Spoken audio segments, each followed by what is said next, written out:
Big 12 Today with Ari and James. Monday through Friday, 8A to 11A Eastern Time. Your home for all things Big 12. Amazing things. The bar has been set high, but we're here for it. It's Big 12 Today here on Big 12 Radio, powered by our friends at Modelo. You're watching us on Big 12 Studios. That man is Ari Timken. I'm James Westling, Anthony Smith. Behind the scenes on the video side, we've got T-Chains producing and engineering exclusively on TuneIn. It's a Three Things Thursday. Thing number one will be our guest coming up here in about 20 minutes. Trey Wallace, the senior national college sports reporter for Outkick and Fox, reporting that multiple states are looking into the gambling of Texas Tech quarterback Brendan Sorsby. So we'll get the latest there here in about 15. But on a Three Things Thursday, good morning, sir. How are you? Great, thank you. How did you start the show with something about the bar has been set high or something? Yeah, we had the liner from the commish, the top dog. Got it. Excited about the TuneIn partnership. We're going to do amazing things. Got it. Yeah. So that's the bars for us I to was be amazing. confused about if you were saying the bar for this show has been set very high, which I would contend it's questionable at best, but Because we are the bar. sure. The bar is us. We are the bar. Amazing is one of several words that I overuse. Amazing, phenomenal is another one. We need a phenomenal jar because apparently I say it at least 10 times a show. Yeah. So I used the phrase, it gets phenomenal reviews, talking about an Amazon product. My wife lost her mind. I don't know if it was just a triggering moment, but phenomenal has to go. Meaning like she thought you were overusing the word, which then makes anything that is an actual phenom not as big of a deal. Yeah, I got basically like a half-hour breakdown of why I'm misusing the word phenomenal and that I use it so much, things that are not actually considered phenomenal. If I give them the phenomenal name tag, It's reducing what is actually phenomenal. and then she just doesn't trust that anything's exciting ever. Well, what if the Amazon reviews were, in fact, phenomenal? 5.5 out of 5. That's pretty good. It's pretty phenomenal. Phenomenal, I don't know. I think a 6 out of 5 would be phenomenal. What's the last, like you guys had to redo a kitchen in your home pretty recently. You said insurance covered that. What's the last like out-of-pocket, super annoying home expense that you've had to undertake? Yeah, I mean, I would say that because you still have a deductible you have to pay for out of pocket, which costs multiple thousands of dollars. And I didn't, do anything different to the kitchen. It was basically just resituated as it were. So redoing a kitchen, what we did are two different things. So I'd say that, yeah. But then also, I have a gate at the back of my house. And the problem with having an electric gate is that it can break. And so then when that happens, that's a pretty exorbitant expense. Now you could argue I'm stupid for having the gate, and I wouldn't disagree with you, but that's where our house is situated. It helps a lot. So, yeah, that one was recent, too. I feel like my garage door is pretty close to expiration. Just had to buy 4 new tires about 6 months ago. There's a lot going on. It's a constant. It's funny when I did my taxes, I looked back, and it's like you look at all your expenses over the course of the year, and it's like, oh, well, that was kind of a unique expense, or that was a situational situation. I like what you said. Situational situation. Situational situation. But, the one thing you can count on is that you're always going to have expenses you didn't anticipate. What's hilarious is every single one of those line items outside of the kitchen are expenses that we've undertaken in the last year. Yeah. Just put 4 new tires on my wife's vehicle 2 months ago. We have an electric gate. It breaks all the time. All the time. Which, living in Dallas, I like to tell people that I live in a gated community. There's a little context there. Every garage is in the back of the house, and so alleys are a thing. And so a lot of homes have gates to separate the garage from the alley. But gated community just sounds way cooler. Yeah, it does. Or not at all, because it's obnoxious. And what else did you say there? Oh, the garage. Lots of gated communities throughout the Dallas Metroplex, and it's just the illusion of safety. Like if somebody really wants to break through the gates, I think they can do it, If they really want to get in, they can do it. But, like, man, I've got to like have my license plate. I got to give them my driver's license. Like, yeah, you're going to document every person coming in through here. I'm sure you're doing a great job. There's so many gated communities in Dallas. It's so inconvenient. Can you imagine like having to like Uber or Uber Eats something, and then it's like, well, you got to go through the gate, and then it's like, what? Can you just drive it up to my house? Oh yeah, that's a great point. That would be super annoying. Yeah, home repairs are the worst. We even have a little side door that's right next to the gate that has this dainty lock on it. Anybody could power through that side door in a split second. In fact, I don't even lock it anymore. Like, it's pointless. Yeah. But the illusion of safety. Also, even if you didn't have gate. that, I don't have the door to my gate, and like somebody can still, I would imagine, jump over the fence. Yeah. Dallas loves its fences. There's no city I've been to that has greater fence density than Dallas. Yeah, I've lived in places where I grew up where there's like, you don't have fences, like for the most part, right? Like just very open. Dallas, it's like fence it up, high fence, gates, everything. Nobody can look in, nobody can get through. Like everybody, it's crazy. Everywhere you go, bigger fence, bigger. Everything's bigger in Texas, right? The fences though in Dallas, it's unlike anything I've ever seen. They're a little bit extreme. I'd say we probably have a good 8 to 10 foot fence. Yeah. Surrounding our property. And Yeah, the best part is you can always hear the neighbors just right on the other side of the fence. And our kids will be shouting, I wonder what they're doing over there. And I'm like, well, I think you could probably ask them. The fences, they're not soundproof. Yeah. Yeah, I'm super annoyed and a little bit grumpy today because tree trimming services. We've got these massive trees. I've been holding off for 3 years. I've taken the, it's fine, it's not too serious approach. And it's finally caught up to me, where it's going to cause some serious problems, not just for our home, but more importantly for the neighbor. I mean, what's with these trees? They just won't stop growing, It's like, can you grow a little bit slower, tree? But, dude, it's so expensive. It is very expensive. Like surgery-level money to delete shade. It just doesn't feel right. We need, like, insurance companies for trees. Like, you go see the doctor. You got to get a checkup. The tree needs a checkup. Got to have the doctor come out, see what I need to do. Do we need a full-on operation here? Right?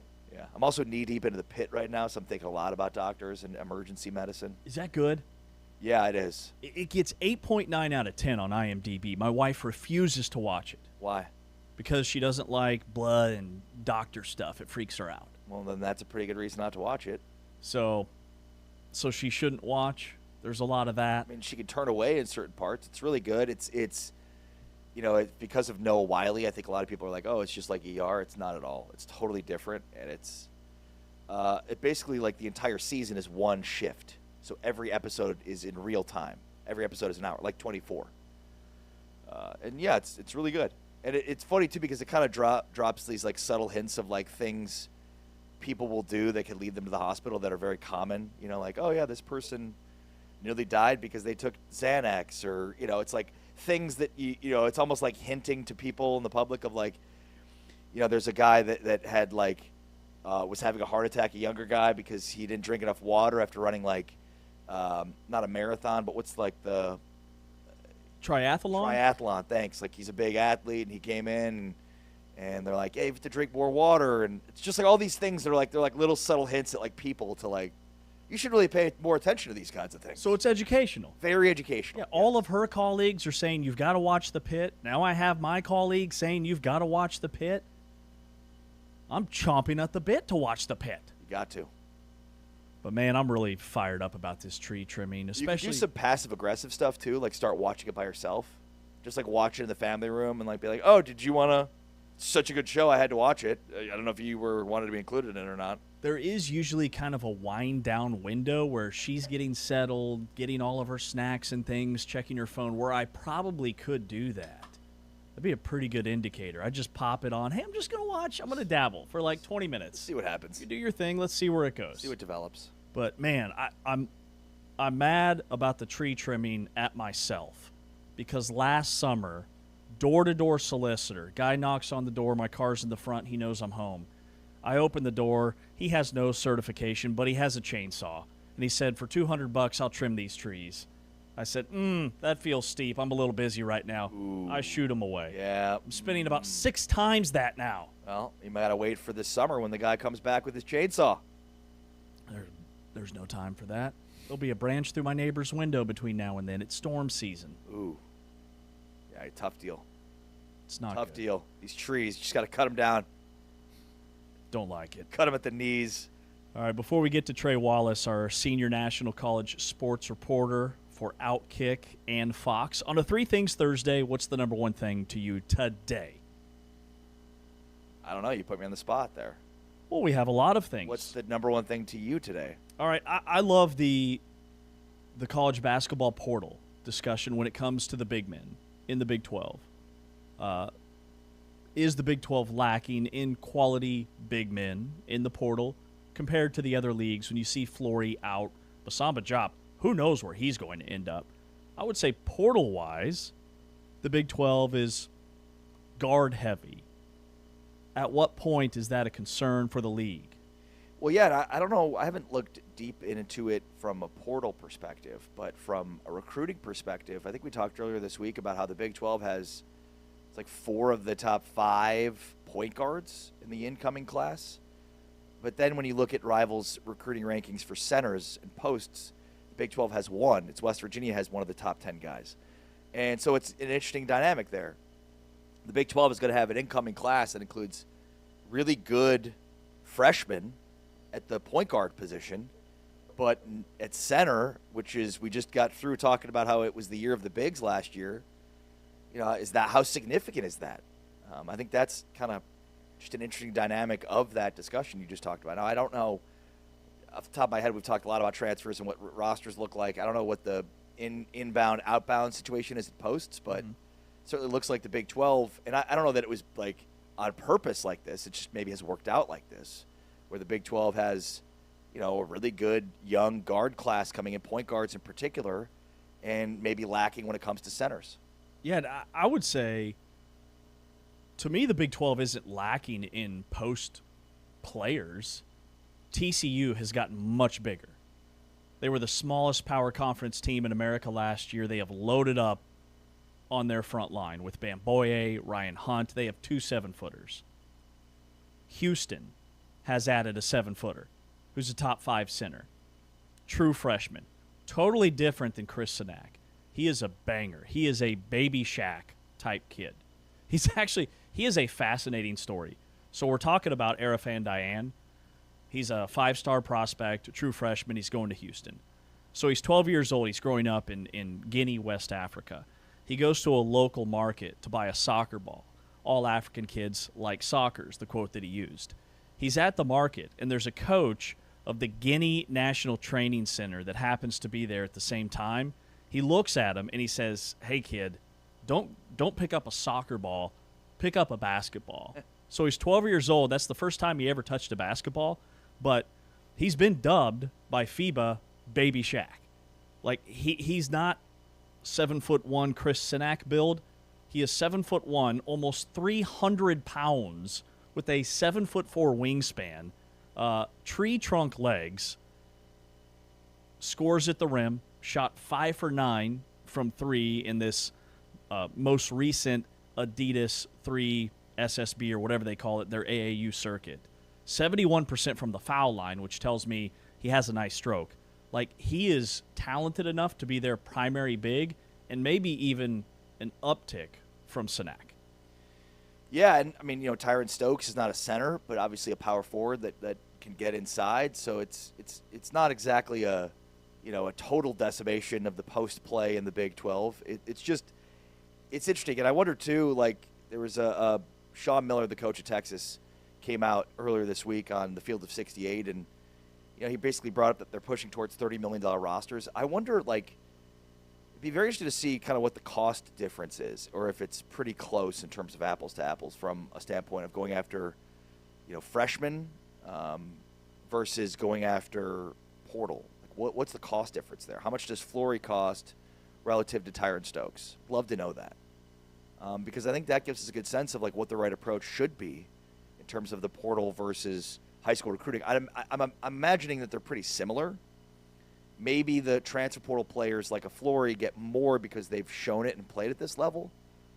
But it's interesting. And then the other part to that too is like, was last year from the bigs standpoint, the year of the bigs, kind of an anomaly, or is that is that going to be the trend moving forward? Is there opportunities now for a point guard or point guards, elite point guards, to sort of take over in a pace and space game? I think that's interesting too, because you came out of a few years in which it was all pace and space and 3-point shooting and guard play and playing fast, and the contrast to that has been what we just saw, which is posts that can move and defend the perimeter and and then play inside. And we saw a bunch of teams that had really good post play and really good bigs play in the Final Four. So you wonder if that holds up over multiple years, or if this is the zig to the zag of the bigs we just saw this past year. Yeah, I would bet that the Big 12 has identified that the market is overcorrected, paying $4 or $5 million for a quality big. Big 12 schools just aren't going to do that. And the primary ball handler, the guy that has the ball in his hands more than anybody else on the floor, is the point guard. So I look at that as a major advantage, that the Big 12 has the best point guards in the country. Here's that clip from Texas head coach Sean Miller that you referenced there about the $20 million rosters in college basketball. I would say that, I pay close attention to the SEC, and, I think that we competed at a very high level. The University of Texas is investing in our basketball program to allow us to compete for the top prize. And, I think we're in the company of about 7 or 8, where, guys are really along the same lines as us. But I don't know, Jeff, I would educated guess. Sometimes you don't have all the information.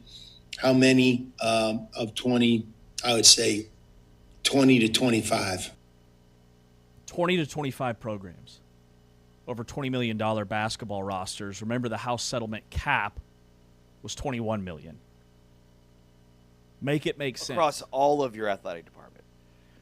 I'm really glad to hear in that clip Sean Miller didn't throw up his hands and say it's getting out of control. Because I would say that's control. Again, like, the market will correct if it's getting out of control. It's just that the people in charge of the money believe it's getting out of control, but none of the other aspects of it are out of control, right? So you've heard that a lot when it comes to referencing how much money is being spent on players, and I get it. It's a lot of money, but it's what the market dictates. What's also interesting, too, is, football is so different. There's so much more money in football that you wonder at what point are you over-investing in your roster in basketball to where you can't make that back? It's a really good point. Like, what's the break-even point of roster spend versus what does winning a championship cost? Yeah.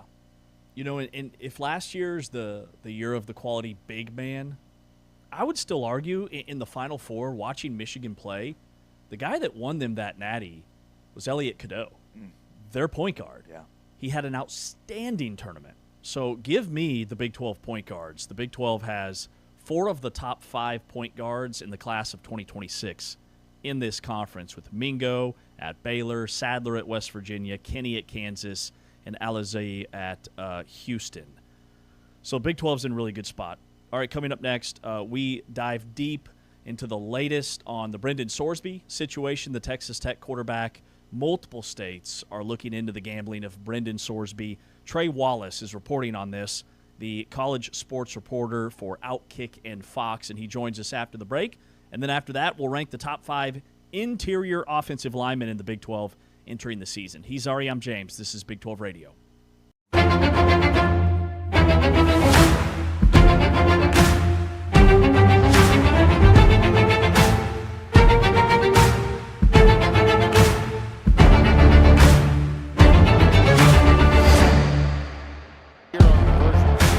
Jackson's in trouble now. David Bailey, he is a sack machine. Third and 8.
Back inside Big 12 today here on Big 12 Radio. Brought to you, the full-time fan, by our friends at Modelo. He's Ari, I'm James, and we welcome in Trey Wallace, who's been our go-to guy when it comes to the latest on the Brendan Sorsby situation, national college sports reporter for Fox and Outkick. Hey, Trey, what's up, man? Guys, I'm good. Just, going through documents, trying to find something else in regards to Sorsby. And, we've got conferences across college athletics just bickering at each other about what the playoffs should be. So just a normal offseason. Right. Exactly. Just a typical Tuesday. All right, tell us about the documents and what is the latest on the Sorsby situation. Yeah, so right now, the biggest thing is you've got gaming commissions around the country that are going through data, seeing if Brendan Sorsby had placed a bet in their certain state, meaning outside of Ohio or Indiana. Kentucky is another one, guys, by the way, that's looking into him just because of the proximity to Cincinnati. So that's one to keep an eye on, I'm told. I did speak with a member of the Kansas Gaming Commission on Wednesday. He told me that, while they have dug into records and whatnot, they have not found anything pertaining to Sorsby. And the reason why, I want to give background of why there are so many states, and I thought about doing this right when this started. He went on the road with the teams. He went on the road with Cincinnati, a little bit with Indiana. So what that means is, okay, well, where did Cincinnati play? Well, I'll give you an example. Cincinnati played at Kansas State.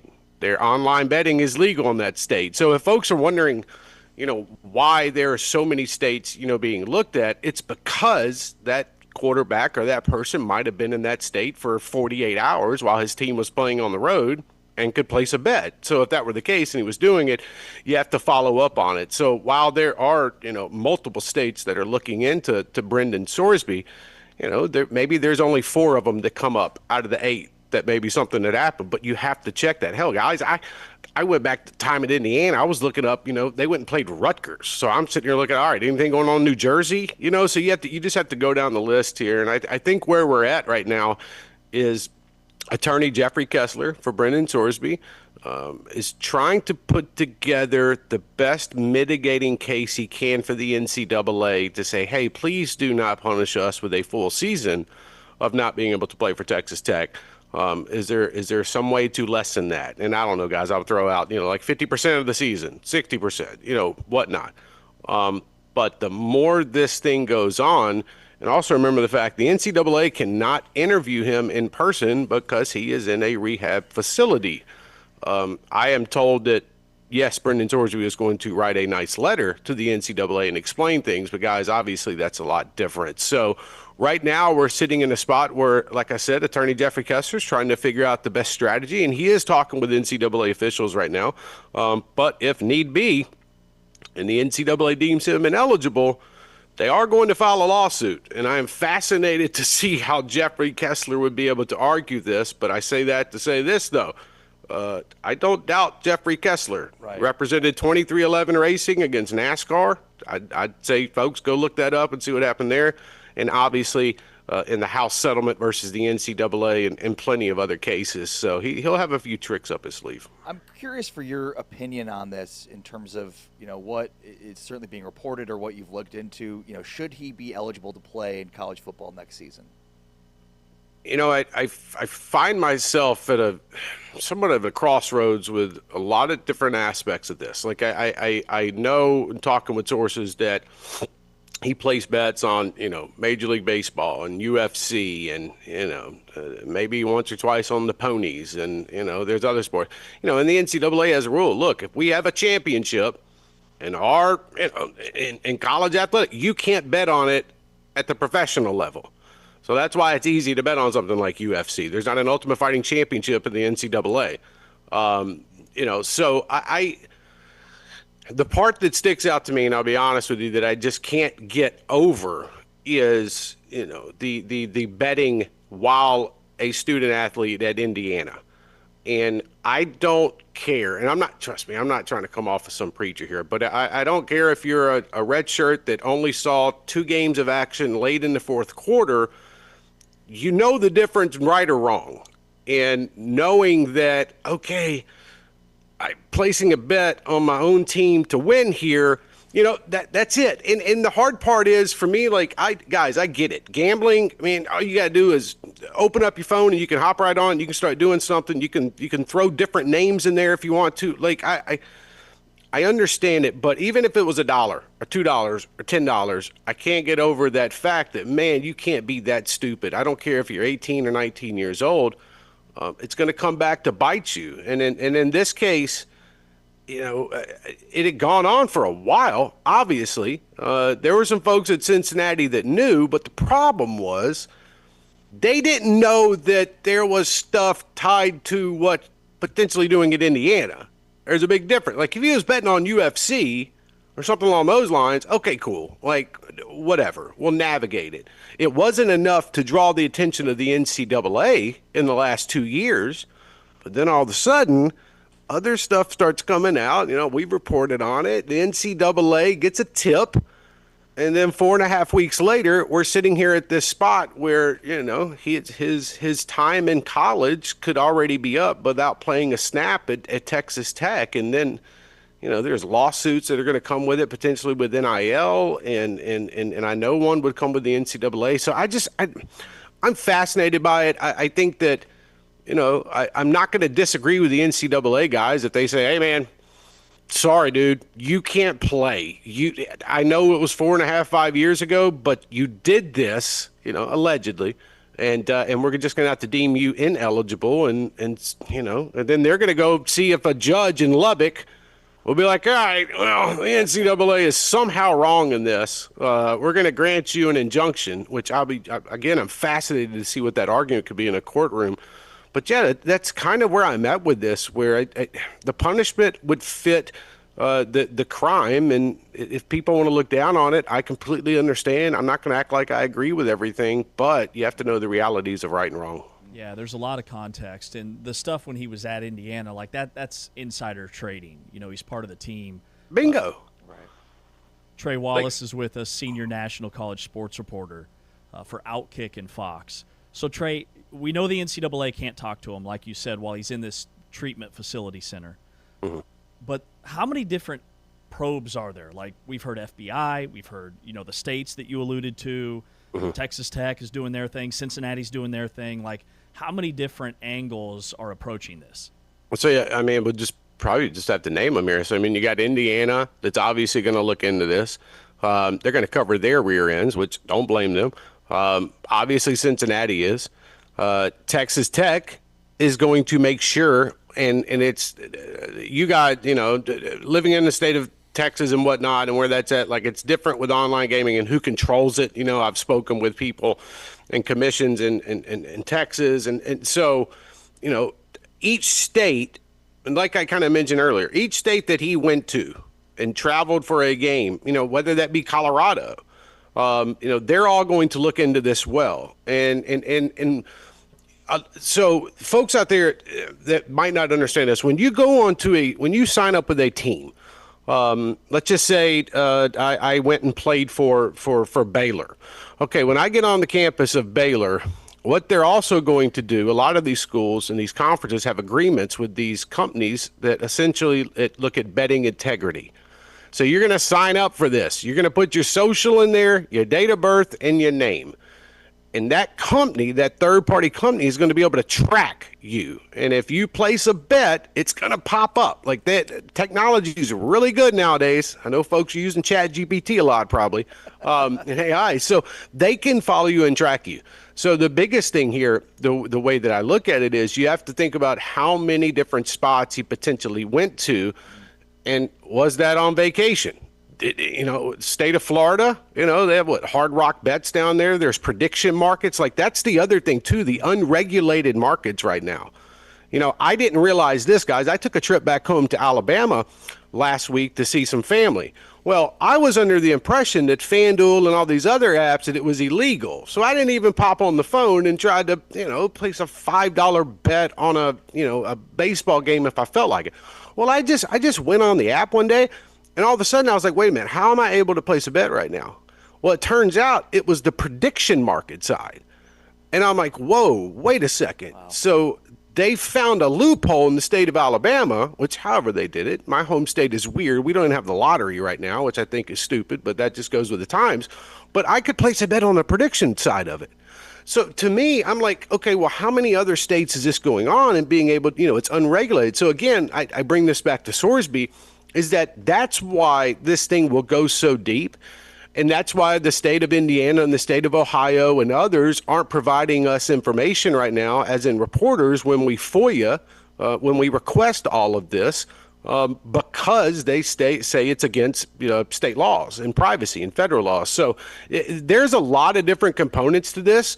And I could easily name like 11 states right now that would look into this, but it's not as if he's guilty in all 11 states. You just have to follow up with this. And so to me, obviously, guys, the biggest is going to be the state of Indiana, Ohio, like I mentioned earlier, Kentucky, because it's so close to Cincinnati. I mean, essentially, guys, you're going over a bridge. So, yeah. I think it's that. And then, these unregulated companies that are doing betting, well, they're not going to provide information. So again, you have to collect the data through these integrity companies and whatnot. So it's complicated. And, hopefully Brendan Sorsby is telling Jeffrey Kessler, because my goodness, he's paying him enough an hour. Hey man, here's everything I did. Go figure out a way to mitigate this with the NCAA. Yeah, that's a great point. I wanted to ask you one thing about college football in general. I don't know if James had anything else, but does a 2014 playoff minimize the regular season? Oh my goodness, this 2014 playoff. I'm telling you, it's like it changes every year, man. Like it really does, guys. Yeah. Like we went from 4 to 12. Nobody's happy. Let's jump to 16 or 24. And it's like, guys, can we enjoy a year of 12, no, 2 years, 3 not. years? Yeah, no, of course not. No. Change it. I understand why. A lot of schools are coming out in favor of 24. You're paying players now. You have to enhance the stadium. You're trying to fund different sports. I'm not talking about football. I'm talking, tennis, college softball, baseball, Olympics, track and field, swimming, you name it. So you're having to fund all these. Okay, well, what's the best avenue to come up with that additional, let's just say $30 million a year? Well, expand the playoffs. The conferences get a check at the end of the playoff for each team that's represented. So just imagine, let's say 5 teams from the Big 12 get into a 2014 playoff. Well, that's a fat check at the end of the year that's going to be cut to each school. So while I understand why, and also the other thing is let's not sit here and act like there are 24 teams in the country that are worthy of a national championship. Right. There's not. That argument is stupid. I hate to be any more way to put it, but that is it. I think that we have gone down the participation trophy route, and while I don't have a problem with it, like in terms of finances, the reality has to be that there are not enough teams that are worthy to be a national champion. And this is not some Cinderella. I'm sorry. James Madison is not going to go on a run because they got in the 2014 playoff and win a national title. It ain't happening. But I also look at it as they did this to themselves. College athletics did in a sense of when NIL in the inception, 5 years ago, what was it? It was Jimbo Fisher and Nick Saban arguing with each other, over a guy named Sliced Bread about how much his roster cost. And so we're sitting here 5 years later and we're having the same conversations and all this ties back to the playoff, guys. And so, the reason why I would not like the 2014 playoff is because I know the conference title games are going to be gone by the wayside the minute it happens. And I'm the type of fan. I mean, we're all college football fans. I enjoy the title games. I enjoy the Big 12 championship. I enjoy the ACC and the new Pac-12 that's coming back or the SEC. So we're taking away that part. I think the only way to save face in that, if that were to happen, is for these conferences to have play-in games that weekend. So you take the conference championship game out. Okay, cool. All right, so have 4 teams descend upon Dallas, and you're going to play a game on Friday night. You're going to play a game on Saturday night. And whoever wins out of those 2 games advances to the college football playoff from the Big 12. And obviously there could be, 2 additional teams in there. but that's how you do it. You take 1 and 2 out of the equation, you get the other 4, have them play on a weekend. And I that's how you do it if you're going to agitate folks out there by taking away a conference title game, is you give them more. Because, and the last thing I'll kind of say about that part is, it's hard to get out of these contracts with these stadiums. Like, you're going to get out of a contract with Jerry's World. Is the SEC going to get out of the Mercedes-Benz Stadium contract? And there's also television that's tied to this. I'm sure ESPN and CBS and, I could go on and on. I mean, NBC, they don't want to get rid of these. So you have to find different ways to create revenue. And so we're headed there. I mean, it's 24 teams is what everyone besides the SEC wants. And at some point, Greg Sankey from the SEC, I'm not saying he has to bend the knee, but I am saying that to get to 24, maybe you got to go to 16 teams for 3 years and then go to 24.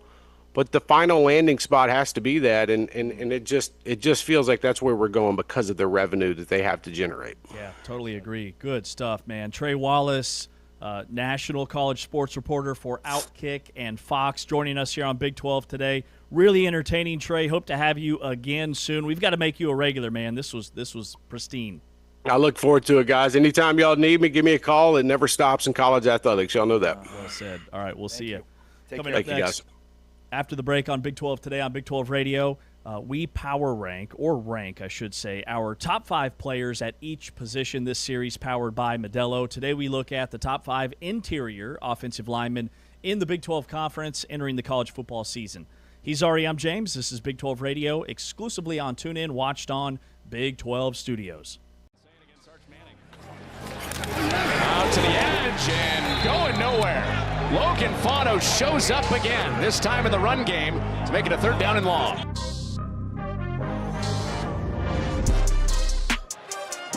tackle for Utah. Logan's not giving up. Logan is in there again. Back-to-back plays for Logan Fano.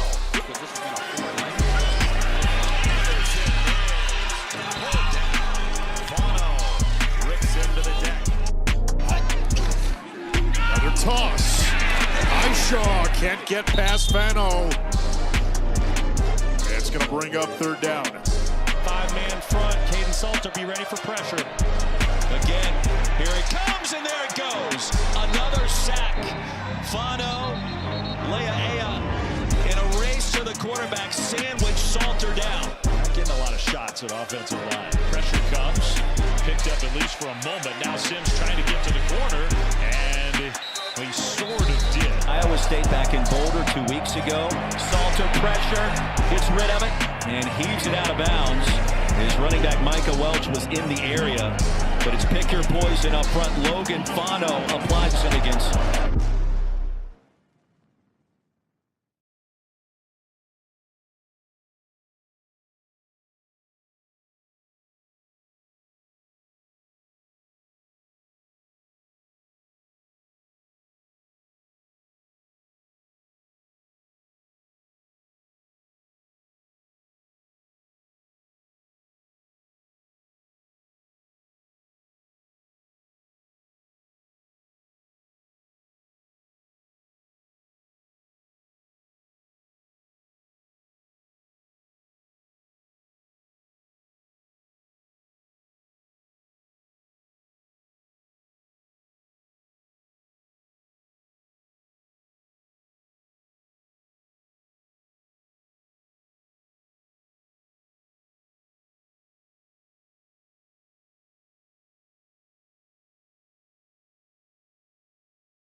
Big 12 today here on Big 12 Radio, brought to you by Modelo on a Three Things Thursday. Each and every day here on the show, we are ranking because it is full throttle list season for college football. We've been going through the top 5 players at each position every day on the program for the upcoming series. Yesterday we did offensive tackles, the outside edge protectors on the offensive line. Today we pivot back to the middle, interior offensive linemen. So these are the top 5 guards or centers in the Big 12. We each have our list. Let's see how they compare. Is there any theme that you noticed as you put this together? No. You?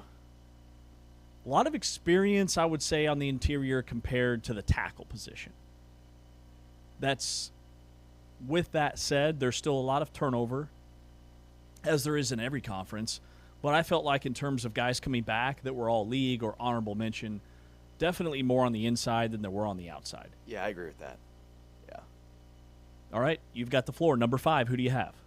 I'm going to start with Anthony Boswell from Houston. Boswell started 12 games at center for Toledo in 25 as a redshirt freshman, earned first-team All-MAC, and was the athletic freshman All-America team. Did not allow a sack across 403 pass blocking snaps. Willie Fritz is quoted in the Athletic article from him as saying, was first-team All-MAC at Toledo, freshman All-American, played right at 900 snaps, had an unbelievable PFF grade, one of the nation's leaders as far as centers are concerned. Houston may have the best interior offensive line of the country. In the country? Yeah. Hard to disagree. They've got some dudes up front this year for Willie Fritz. At number 5 for me, I've got Taron Tayo, the right guard for Cincinnati, who was a transfer last year from Ball State. Now he's a team captain. He was a really good player in high school, a 3-star kind of overlooked recruit, which is why he lands with Ball State, originally from Ohio. Last year he started all 13 games for Cincinnati. He ranked 7th among Big 12 guards, according to Pro Football Focus. Part of an offensive line that was a Joe Moore Award semifinalist. 3rd-team All-MAC 2 years ago at Ball State, All-Conference last year, 3rd-team All-Big 12. I've got Taron Tayo from Cincinnati at number 5. Number 4 for me is Boswell's interior counterpart, Shadre Hurst, who is another interior lineman transferring in to Houston after being a 2-time All-American at Tulane, 2-time first-team All-AAC, number 6 graded guard nationally via Pro Football Focus in 2025, and the number 9 graded offensive lineman overall nationally. In 1,200 career pass blocking snaps at Tulane, Hurst allowed only 1 sack, 36 career starts, 3 AAC championships, and he follows head coach Willie Fritz, offensive coordinator Slade Nagel, and offensive line coach from the same staff that coached him at Tulane, now to Houston. Back-to-back Houston Cougars. Winner, winner, chicken dinner, we've got a hit because I have Shadre Hurst at number 4 as well. The offensive lineman for Houston, just an absolute freak in the weight room. Also the top-graded offensive lineman in the American Conference last year at Tulane, the number 6 guard nationally. He was 2nd-team All-American, according to Sporting News. 1st-team All-Conference, as you noted, freshman All-American 2 years ago. But he has been named to ESPN's way too early 2026 All-American team. There's only 3 players total from the Big 12 Conference that made their preseason way too early All-American team. Shadre Hurst is one of them. So ESPN also respects his game. I've got Shadre Hurst at number 4 as well. Number 3 for me is Evan Tengadal from Cincinnati. Played all 735 snaps on offense in 2025 for Cincinnati without being substituted once. So the durability that he showed is incredible, and is now the clear offensive leader for Cincinnati along their offensive line. Also, ESPN's Mark Schlabach named him on his way too early first-team All-America list at guard, writing, quote, "The junior was a standout on Cincinnati's offensive line, which ranked number 2 in FBS with only 8 sacks allowed in 25. This is a offensive line. You have Tayo on yours. I don't have him on mine, but I do have Tengadal. This is an offensive line that could potentially be a Joe Moore Award winner. We had Joe Cotton on our list, both of us yesterday, so Cincinnati's offensive line is going to be very good. We might have the top 4 the same. And again, we do not see each other's lists prior to this exercise because I've got Tangadal number 3 as well, the offensive lineman from Cincinnati. You had 2 Houston players in your top 5. I've got 2 Bearcats in my top 5. He was the number 1 guard in the Big 12, the number 6 guard nationally, according to Pro Football Focus, started all 13 games. He also had a run blocking grade that led the entire nation, not just the Big 12, the entire country. He was first team All Big 12. He was third team All-American on that massive Cincinnati offensive line that looks really strong, to your point, coming into this season. It's the skill positions I'm worried about, but they definitely have the best foundation in the Big 12 in terms of returners up front. Number 2 for me is Sheridan Wilson, the Texas Tech center, maybe the most underrated player in the entire Big 12. He is the top center in the Big 12 and maybe one of the 5 best centers in the country. Started all 14 games at center in 25, ranked 5th among all centers nationally per Pro Football Focus, and is not allowed a sack across 1,100 career offensive snaps. He allowed only 4 total pressures across 505 pass blocking opportunities in 2025 via Pro Football Focus. Team captain, and he's just one of 2 players in Texas Tech to be entering their 5th season at Tech, along with Ben Roberts. And he led all Big 12 players, regardless of position, in total offensive snaps, with 962 in 2025.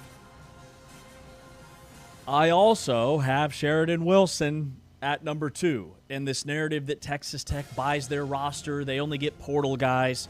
Yeah, the 2 fifth-year guys that have been there are 2 first-team All-Big 12 guys in Sheridan Wilson and Ben Roberts, like you noted.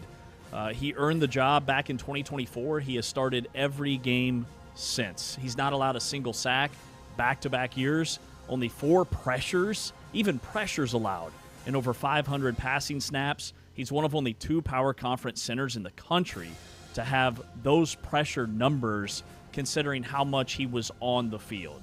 Team captain, 5th-year guy. He is Mr. Lubbock, Texas. I've got Sheridan Wilson at number 2. Do we have the same number 1? Bruce Mitchell? Bruce Mitchell. Yeah. I figured you and I would have similar top 3s, maybe even top 4s. Didn't realize we'd have the exact same. Bruce Mitchell, number 1. Yeah, all 14 games started last year at center.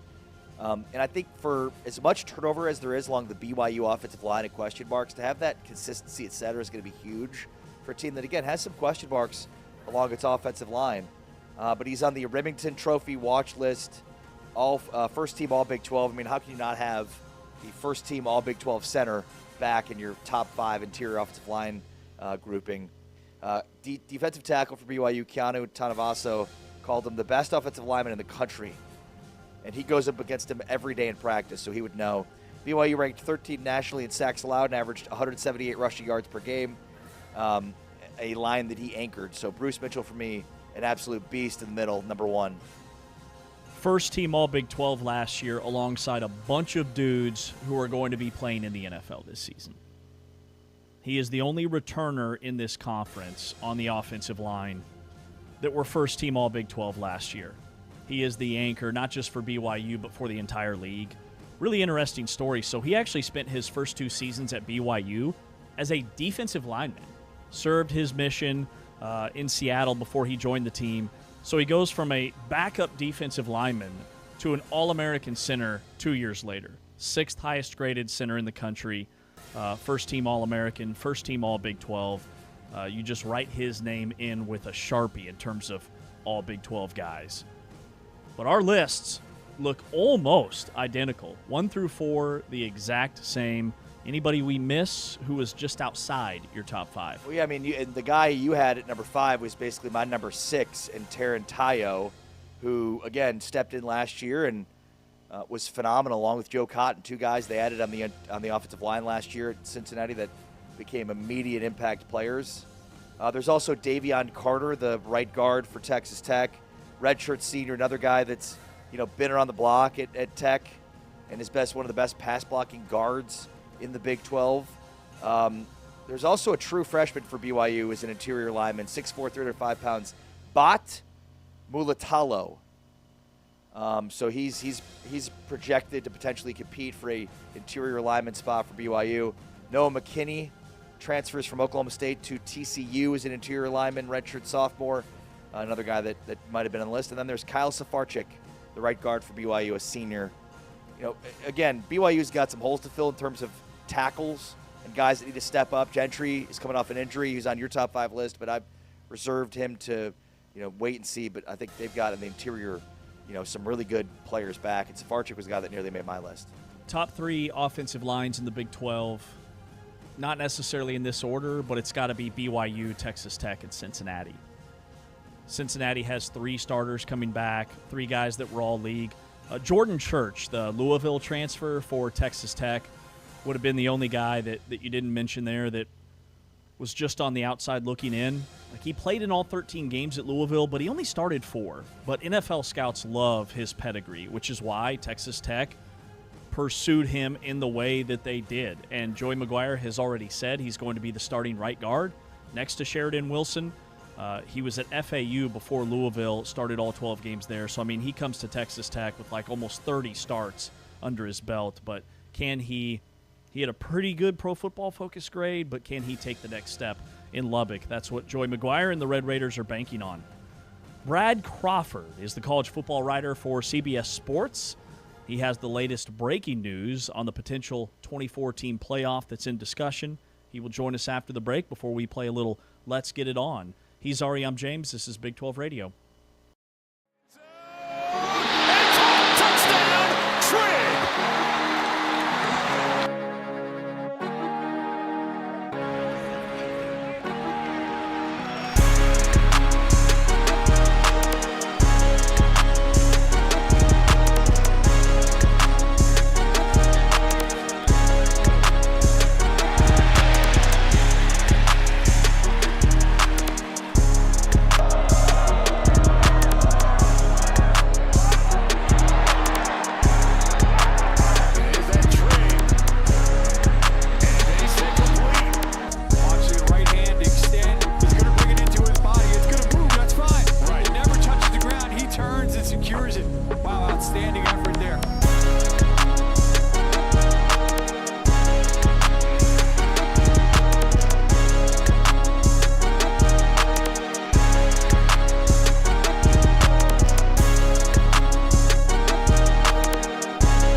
Back here on Big 12 today on Big 12 Radio, each and every weekday, 8A to 11A Eastern, powered by Modelo. With Ari Timken, I'm James Westling. Super pumped to have Brad Crawford, the college football writer for CBS Sports, who also dabbles in a little pickleball, film, and crypto. Let's go.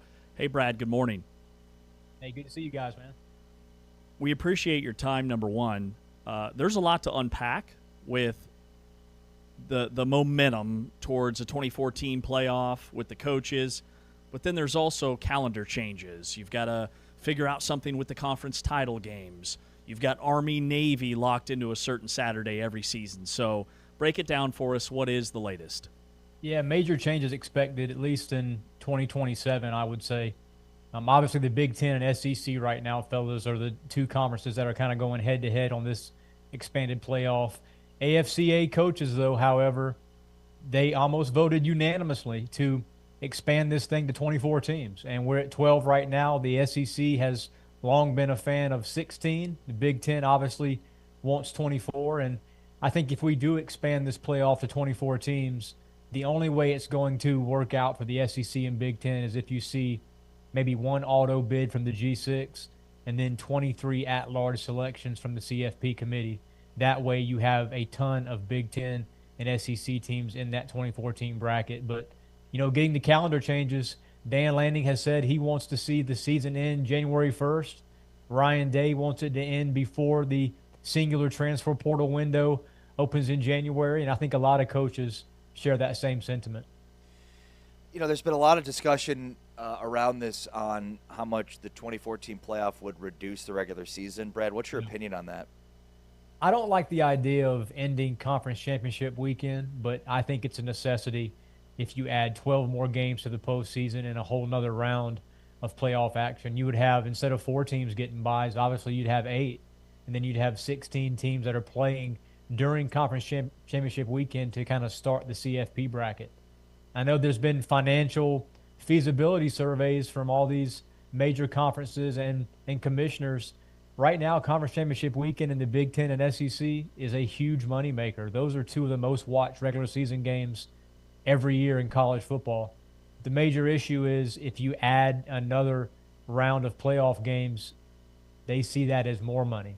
So there's coaches, too, in both leagues. Obviously, I haven't heard as much from the Big 12 and ACC, but there are coaches in the Big Ten and SEC who think it's actually not beneficial to play in the conference championship game. They'd rather have that extra week of preparation before the postseason begins. We saw it kind of happen last year with Alabama getting sort of dump trucked by Georgia and Atlanta and then kind of stumbling out the gate before winning that first playoff game and then losing to IU. But I do think if we expand to 24 teams, conference championship weekend is going to be kaput. Yeah, that makes sense. And Brad, did I hear you say a 24-team field with one group of 6 and the others at large, or that's the preferred model right now? Yeah, a lot of coaches are kind of going back and forth on that, but it sounds like that would be the model if we do move to 24 teams. Wow, and that has to be Big Ten SEC driven, correct? Oh, it has to be. Yeah, I mean Greg Sankey, you know, he's wanted 6 automatic bids in a 16-team playoff for the SEC, and so I think if we have a 24, you're obviously going to have that one G6 team. But the biggest issue for me is why even have top 25 rankings anymore if just about every ranked team is going to make this 24-team bracket. We already see a bunch of first-round games that are lopsided, and sort of the 10, 11, 12 seeds are always diluted. We're going to have even more of those lopsided games if we move to 24 teams. You know, I'm curious if there are unintended consequences of a 24-team playoff, and is this too quickly? You know, should we wait and see what the data looks like on a 12-team playoff over multiple years? I think we should. I mean, the first 2 years of the 12-team playoff, I don't know about you guys, but it's been a ratings bonanza. Yeah. It's been really fun to watch. We had a double-digit seed last year in Miami, win 3 games and get to the final, beating 3 teams as underdogs. That was very impressive, but, you know, I just think it's sort of giving other teams and coaches a fake seat at the table. You know, if you're a Michigan State coach or a South Carolina head coach or a Missouri head coach, well, now you can finish 8-4, you can make the playoff, and then you get your playoff bonus in your contract. So we're talking about a lot of coaches who are going to have longevity by just having 1 or 2 good seasons every 5 years. Brad Crawford's joining us from CBS here on Big 12 today on Big 12 Radio. Do you see a college football playoff that is 16 teams before 24, or do you think eventually it just jumps from 20 from the current 12 to 24? I think Greg Sankey of the SEC would prefer it move to 16 first and then sort of play it out a couple of years, see how that works. But I think we're going straight from 12 to 24. You know, the ACC and Big 12, the decision makers there, they weren't necessarily on board last summer with a 2014 playoff. Well, now it seems like ACC Commissioner Jim Phillips and Brett Yormark from the Big 12 are on board with that 2014. And the SEC is the only league right now that maybe disagrees with that format. So 3 out of 4, I think right now the Big 10 and SEC have to find some sort of common ground for this to work. And based on the AFCA vote from coaches, we're going to a 2014 playoff. Yeah, and what's interesting, Brad, is from a decision-maker standpoint, it's Big Ten and SEC, obviously. And the Big Ten, I mean, they're in support of it. They introduced it. The SEC, it appears the coaches support it, but the commissioner does not. So it's like everybody's in. There's probably 4 boxes to check. Maybe I'm being overly simplistic here, but coaches and commissioner, and 3 of those 4 checked right now. Is Sankey going to be forced his hand here in his, coming up? I think he will. And, I mean, from my point of view, if I was Greg Sankey, I would look at the last 15 years and think, we don't need expansion to continue winning national titles. Outside of the last 3 seasons with Ohio State, Michigan, and obviously Indiana last year winning it all, the SEC has dominated college football's postseason. That's changing a little bit in the NIL era. I think college football's best programs now, maybe 4 of the top 5 even, might be in the Big Ten. But from Greg Sankey's POV, I mean, expanding to 24, it takes some of that limelight off the SEC. It gives the Big Ten more bites at the apple. You're going to see maybe 5 or 6 Big Ten teams versus 3 getting in that postseason with the SEC every year. So I think Greg Sankey wants to continue to try and, be the headline of college football, whereas these last 2 or 3 seasons, the SEC is starting to sink back a little bit behind the Big Ten. Brad, you put together the post-spring college football bowl projections where you have every potential bowl matchup in college football playoff. Love this breakdown. You have Texas Tech as the Big 12 representative in the college football playoff. Take us through the process. Who is the next team that you may be considered for the college football playoff, and why is Texas Tech your pick from the Big 12?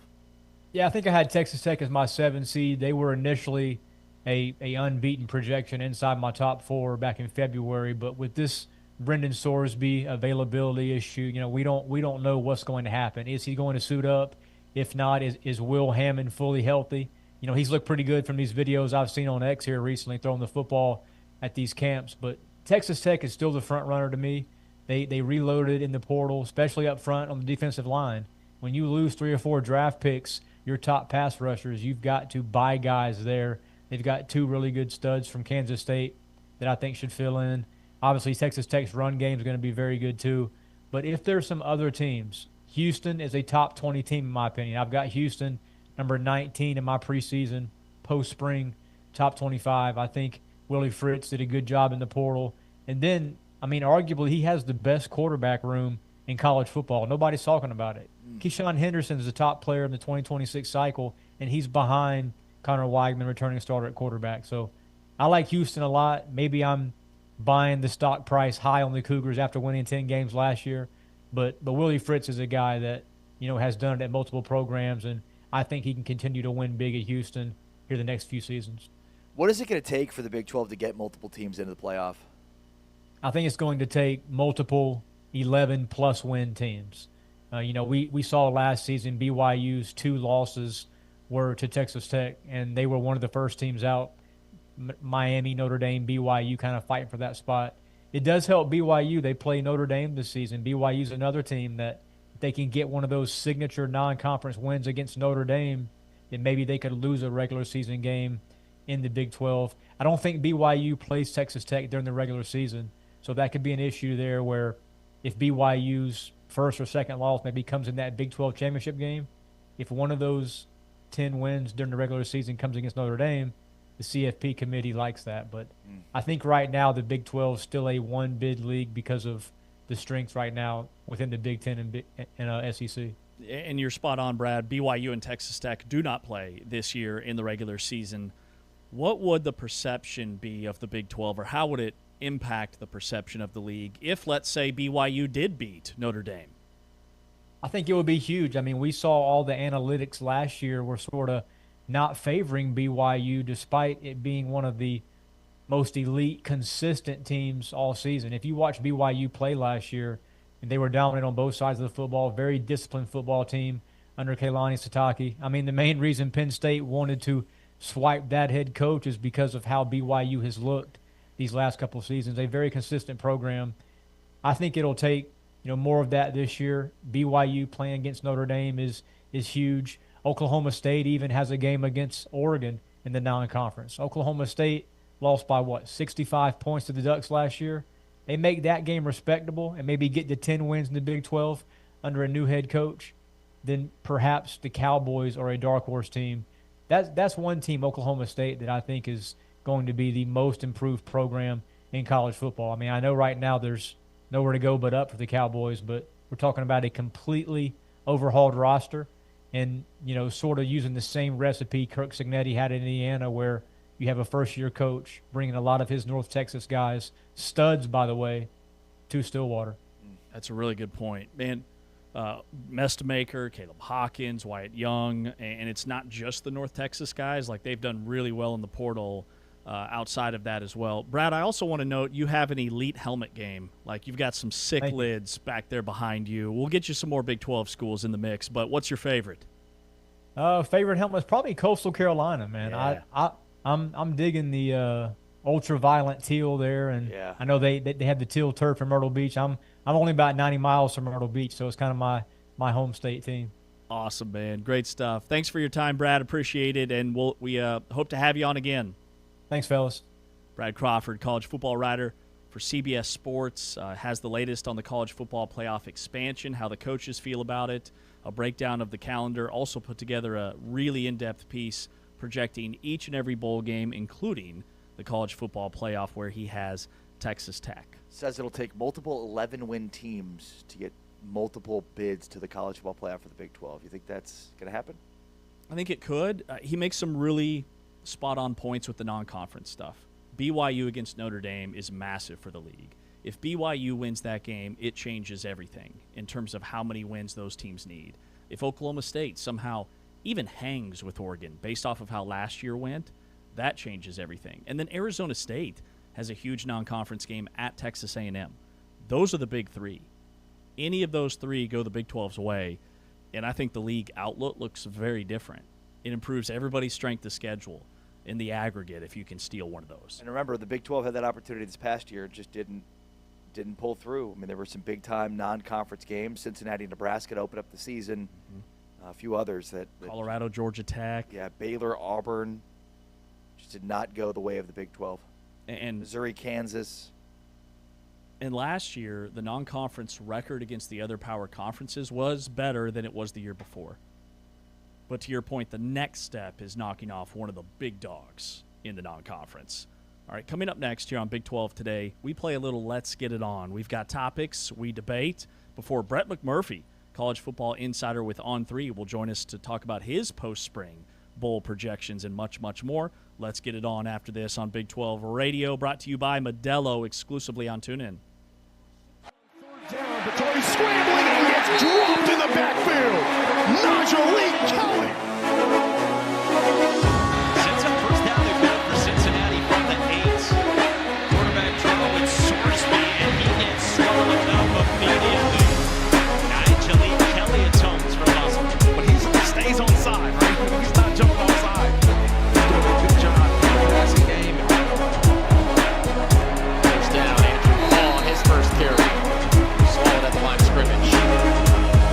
But a good job up front, too, beating the block.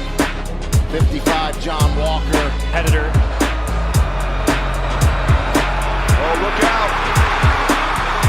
Kelly made the hit. The ball comes loose. Rodney Laura has it, and the officials say he's also got a touchdown. Tuck talked about him before. I mean, he's a problem. He's just a problem waiting to happen.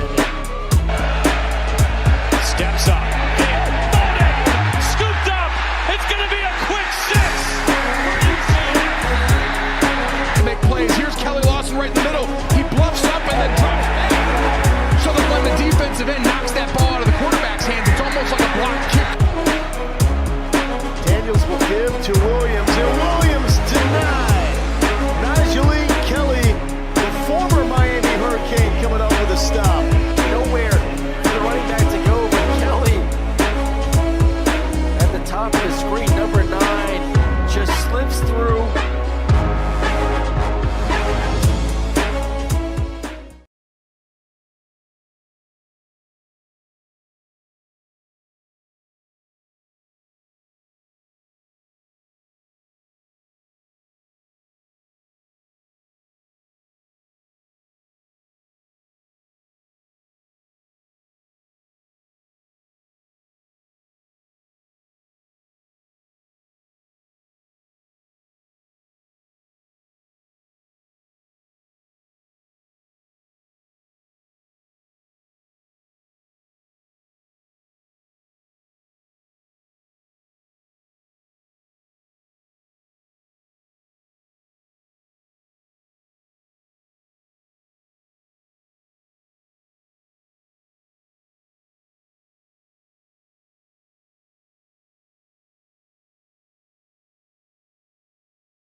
Big 12 today here on Big 12 Radio, powered by Modelo. Don't miss our Big 12 Power Hour. Starts at 2 Eastern, 1 o'clock Central this afternoon on Big 12 Radio. We highlight the linebacker position, our newcomer series, highlighting the top 5 linebackers entering the league. Big 12 Power Hour each and every day at 2 Eastern, 1 o'clock Central. Drink every time we say phenomenal. Our interview of the day will be Trey Wallace from Outkick and Fox. You can catch him at around 1:45 Central Time. Again, that starts at 2 Eastern, 1 Central.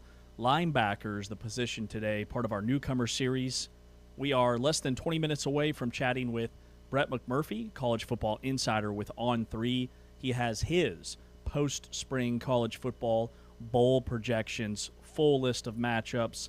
Looks quite different than Brad Crawford from CBS that we just chatted with. But each and every Thursday, Ari and I debate. It's Let's Get It On. Let's get it on!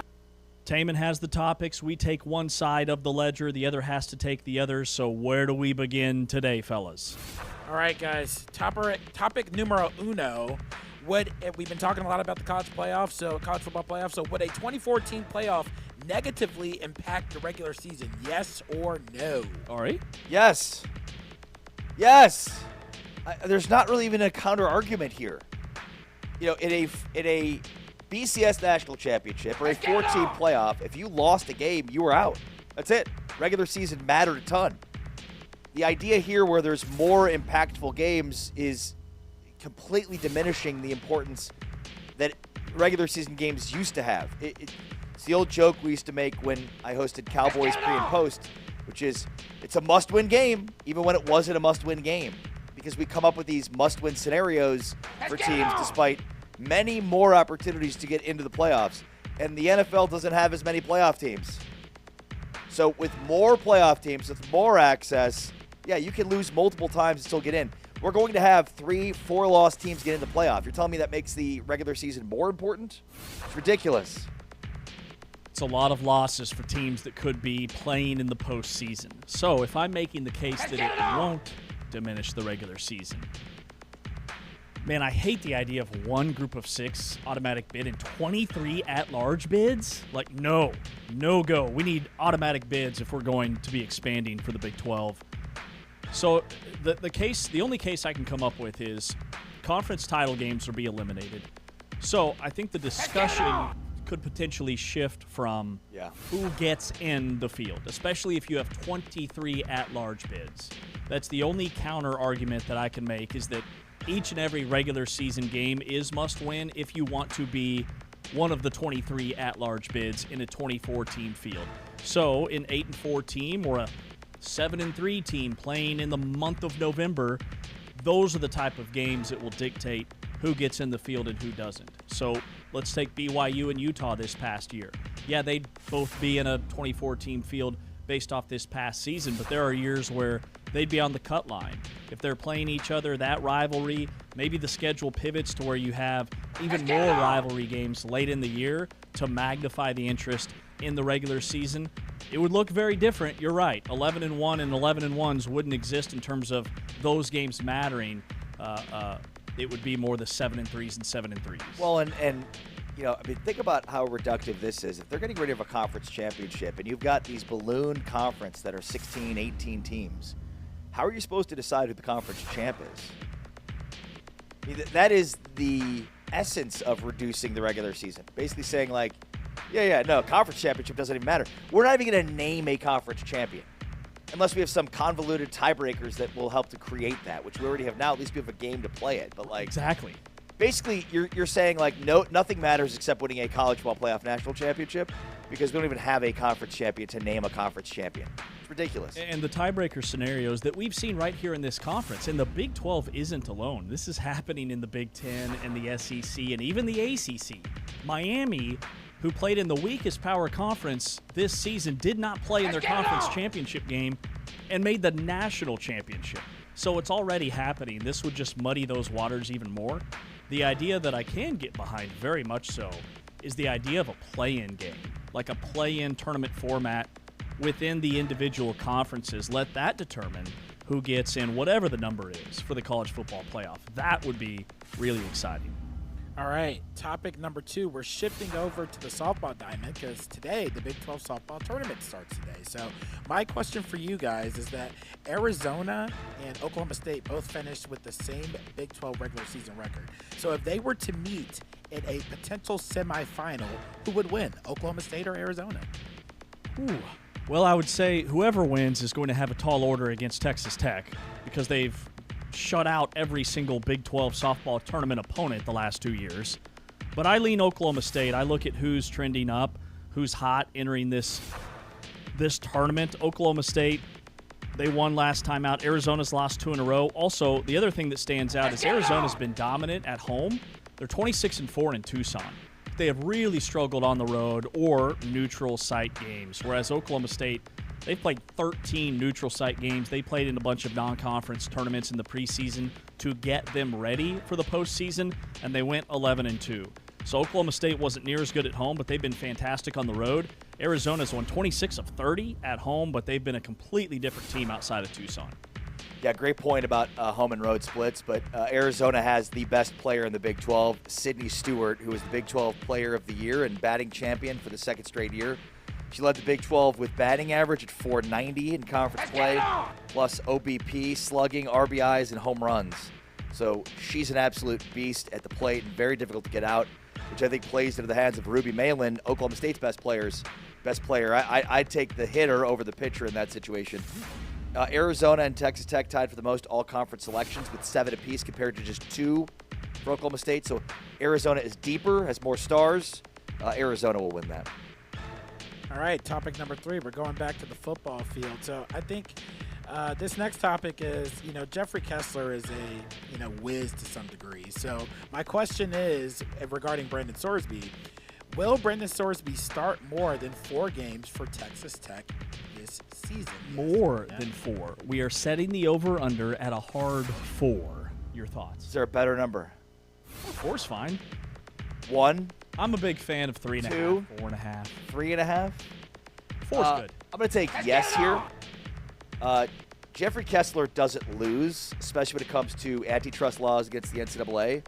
And the fact that Sorsby is able to retain Kessler, who not only does he not lose, he doesn't take on cases he's going to lose or could potentially lose. I mean, Kessler is the lead attorney in the House versus the NCAA case. He, basically every single big high-profile case against the NCAA, Kessler has presided over. So, he knows how to fight against the NCAA. There's a precedent here. And the other part to this, too, is the NCAA can't interview Sorsby before completing its investigation, which can't happen while he's in rehab. Well, he's not obligated to speak if his lawyers advise against it, too, right? So they could go to – they don't have subpoena power. They're the NCAA, for crying out loud. So if his lawyers are like, don't talk to him, and that could delay the entire thing. They could, then rule that he's been ineligible, but there's a lot of built-in delays here that could keep the eligibility ruling from happening before the season starts. So I think there's just a lot of ducks that need to be lined up here, and then having Kessler delaying this thing all to me point to he will start games for Texas Tech. I don't know how quickly, and I don't know if he's going to have some sort of penalty for it, but I'll say 4 games is a good number. So you think he will play and start more than 4 games? Yes. Is part of that just him playing and figuring out the rest later, or do you think there will be some type of resolution either before the season or during the season? Yes. One of those two? Yeah, because I made the case for both of them. It could be delayed based on not interviewing and how long that might take, or there could be a settlement that Kessler is able to get, and then that's the first 3 games for a penalty, but not the whole season. Yeah, so on the flip side, I'll say I don't think he plays in any games. This is the ultimate strength-on-strength matchup because Sorsby has hired the top dog in the attorney field, and the NCAA has made it very clear that there are harsh penalties a la Hunter Deckers in 2022. So there's no doubt in my mind that the NCAA is going to say he's ineligible and he can't play. Well, then you've got a guy who's never lost, who's undefeated, the GOAT when it comes to in the courtroom against the NCAA. It is the ultimate matchup. But strength on strength, you're exactly right. With the timeline, with the risk that would be involved for Texas Tech if they just said screw it and played him anyway, the recovery time of Will Hammond, who's already throwing and looking pretty good. They also have 2 other guys that have at least thrown passes in college. I will lean that Sorsby will not play in any games. Wow. And then Kessler takes the loss, is what you're saying. I'm saying not necessarily. I'm saying maybe he takes a win, but it's after the season. Like maybe this thing just the can continues to get kicked down the road to the point where the season is come and gone. Glad you made my argument for me. Thank you. Kessler's not losing. Are you crazy? He's not necessarily losing, but maybe he wins in 2027. Well, that doesn't make any sense. I had to take the other side. Something tells me he's not going to play any games. Yeah. I go with James on that. I don't think he's playing either. So just say it. Kessler's going to lose. Wow. The loser symbol. All right, guys, next topic. We're staying on the college football field. We're going to the great state of Arizona for the Territorial Cup. So who will have a better season in college football this season, Arizona or Arizona State? Arizona State. One of the top portal classes in the country. Thank you. Ooh. Very happy that's the way you went. I anticipated you going Arizona, so this is awesome. Kenny Dillingham. Easy argument here. Kenny Dillingham. In Kenny, I trust. 8-5 last year with a backup quarterback. All their stars hurt. If they stay healthy this year, Cutter Boley at quarterback, underrated. Kyson Brown at running back, 6 yards per carry. 2 of the top transfer wide receivers in the country. And they still have Jalen Moss and Jaron Hamilton back, who were productive last year as kind of role players when Tyson was out. And then defensively, they bring in the number 1 leading tackler in the entire country. And I'm mostly highlighting their portal class because I think it's important. Lyric Rawls, who is all Big 12 as a safety at Kansas. And then they have C.J. Fight, who I had as my number 1 Big 12 defensive tackle when we put together our defensive tackle list. Clayton Smith is a sack getter. So just top to bottom, I think they're deeper. I think they're more talented. I go Arizona State, and I think they beat Texas A&M in the non-conference. Man, you are making Lyric Rawls out to be Ronnie Lott. He's Darren Woodson 2.0. Darren Woodson, he's Ronnie Lott, he's John Lynch. I mean, he's no-fly zone. Easily the greatest safety to ever live. I've never seen a better safety. So I forget, which of these two teams has a quarterback back that's experienced in that at their team and then with their offensive coordinator? Which one is? I can't remember which one it is. Is it Fafita or Boley? It's hard for me to. 9,000 yards passing, 73 touchdowns. And by the way, he's got a chip on his shoulder. He's got something to prove. Nobody thinks of him as being the best quarterback in the Big 12. He's not even mentioned there. We'll see where you have him ranked in your top 5 quarterbacks when we eventually get there. Arizona returns 5 offensive starters and gets back an edge rusher in Trey Smith, who's maybe one of the best edge rushers in the conference after missing last year with an injury. Plus, their schedule is more favorable. Arizona's schedule, only 4 Big 12 road games this year. And the 2 brutal road games, BYU and Texas Tech, are isolated. So they're kind of individual. The team plays 4 conference games at home, only going on the road a few times. Yeah, Arizona's the easy answer here. They bring more back. They've got the experienced quarterback with the offensive coordinator. Yeah, it's easy. Easy money. Easy peasy. Over half of the Big 12 teams the last 2 years have had to play their backup quarterback at some point during the season. Arizona not one of them. Their backup quarterback is a true freshman. So let's hope Fafita is on the field. Well, if history's any indication, he will be. Yeah. Has the guy ever missed a game? No. All right, final topic. Big tiny, he's pretty reliable. Very, very durable. Final topic, guys. We've been talking about, again, we're going to end how we started, the college football playoff expansion. So the topic has come up about ending conference championship games. So should conference championship games be eliminated? Yes or no? No! What are we doing?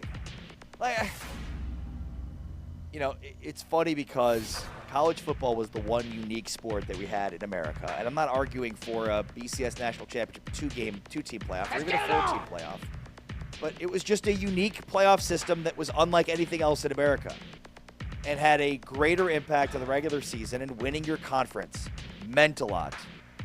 Now winning your conference means so little that they're like just throwing it away. Oh yeah, we don't need that. And in these ballooned conferences with 18, 16 teams, how are you? There's gonna be so many tied teams at the top. How are you supposed to determine who the champion is? And that stuff matters, by the way. Like Houston winning a conference championship would matter.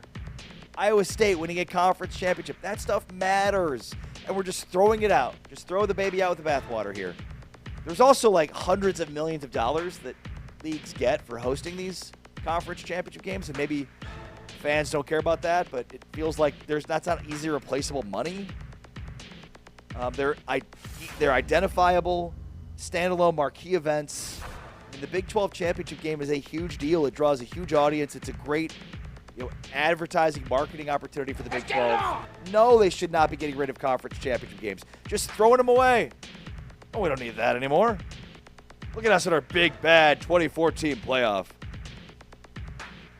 All right, if I'm making the case that they should be eliminated, it would be that the best teams in each respective conference aren't even playing in the current format for conference championship games.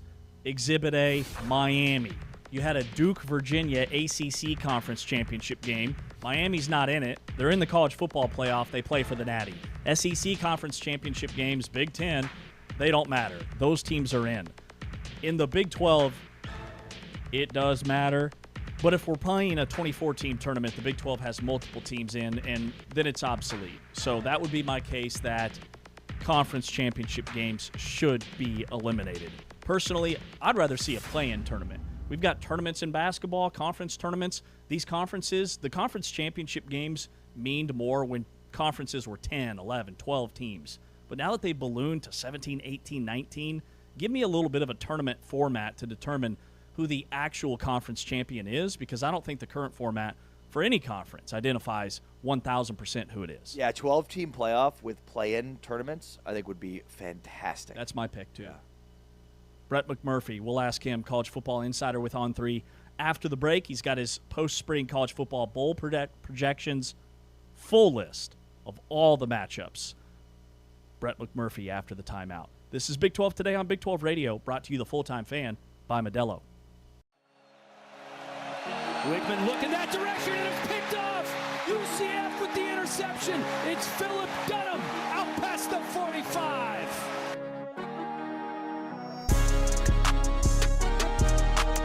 UCF shows pressure. Down goes Martin in the backfield. Philip Dunham at the tackle from the safety spot. Blitz coming by UCF. Wickman has to get rid of it. Throws a pick. Another pick. Six. It's Philip Dunham doing it. To get to about the 6-yard line to extend the drive, and they cannot. Philip Dunham, who has a sack and now a pass breakup, gave the play this afternoon. We've been throwing on second down, looking for Thomas. He's picked off. It's Dunham again. His third interception of the game.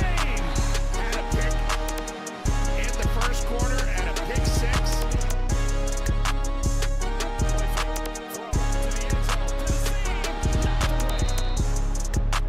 Here's Dunham again. He's the leader on the back end for the Knights. Teams have come in costly times from both sides. Tunnel screen blown up. Philip Dunham, the FAU transfer.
Back inside Big 12 today here on Big 12 Radio, powered by Modelo. Brett McMurphy is our guest from On3 College Football. Hey, Brett, good morning. Good morning, guys. How you doing? We are phenomenal. Post-spring college football bowl projections, you've got some major changes from the last couple of months. Before we dive into that, just what does the bowl season look like this year for college football when we add the Puerto Rico Bowl? Like, did we lose some bowls? What's the breakdown? Well, initially we lost some bowls. The LA Bowls, the Detroit Bowl, and the Bahamas Bowl all have been canceled in the past 18 months. So, please, a moment of silence. And so because of that, they added the Puerto Rico Bowl and the Poinsettia Bowl. And basically the Poinsettia Bowl is a direct replacement for the LA Bowl. So that probably will be the new Pac-12 champ versus the Mountain West champ. And then the Puerto Rico Bowl will be a group of 6 teams. But it basically, at the end of the day, we end up with the same number of bowls we had last year. So we will have 41 bowl games, including the 12-team playoff. So like last year, we need 82 bowl teams. Or we may need 83. I'm still waiting to see if Notre Dame's going to do a bowl snub again this year. But basically it's the same. Like everyone else in all levels of college football, they're waiting to see the future of the college football playoff. And these bowl deals are usually like 6 years at a time. And the 6-year deals for all of the bowls, including the playoff, expired last year. Well, because of the uncertainty of the future of the college football playoff and the inability of Greg Sankey and Tony Petitti to agree on what format they want. Basically, all the bowls, including the playoff, just did a 1-year extension, if you will. And so that's kind of where we are this year. All the tie-ins and everything will be the same as last year for this coming year. And then, they want to do long-term deals, but they can't because obviously it impacts them greatly if the playoffs at 12, 24, or as Mike Leach once proposed, 64 teams. So it will look the same as last year. I expect we'll have a lot of players still opt out. We may even have teams opt out again, but we will, at the end of the day, have 41 bowl games. Your alma mater, Oklahoma State, who's not won a Big 12 game in 2 years, is getting a lot of love preseason, and for good reason, with Eric Morris coming in and bringing many of his players, including Drew Mestemaker. What's your read and take on your Cowboys this year? Yeah, I mean, look, right? It has to be improved from last year. Can't get any worse. Yeah, I mean, I think, look, I understand it, and I hope the optimism turns to be correct. I think everybody's looking at, well, this is kind of the formula that Kurt Signetti did at Indiana. Come into a new school, basically bring your most of your team from your previous stop in, and have a great deal of success. We'll see if the same thing happens with Penn State, where Matt Campbell left Iowa State to go. I think it's a possibility. It's funny when I put out the bowl projections the other day. Somebody, don't reveal my sources, but somebody at another Big 12 school who I did list as a bowl in one of my bowls, but is not among the top 2 bowls, sent me a text and said, "Hey, I guarantee it, we're either going to be in the Alamo or the Pop-Tarts." And I said, the beauty of the Big 12 is you don't know who's going to finish first and you don't know who's going to finish last. So I said, you could be absolutely right, and I could have totally screwed the pooch on this. But, I think Oklahoma State's going to be better. I think the Big 12, and you guys know this, the Big 12 from top to bottom is the most closely bunched conference of the Power Fours. The SEC, the Big Ten are obviously more top-heavy, but the bottom of those leagues, specifically the Big Ten is really, really bad. The bottom of the Big 12 does not drop off a cliff like the ACC and the Big Ten does. But again, does that mean the Big 12 is better than the Big Ten or the ACC or the SEC?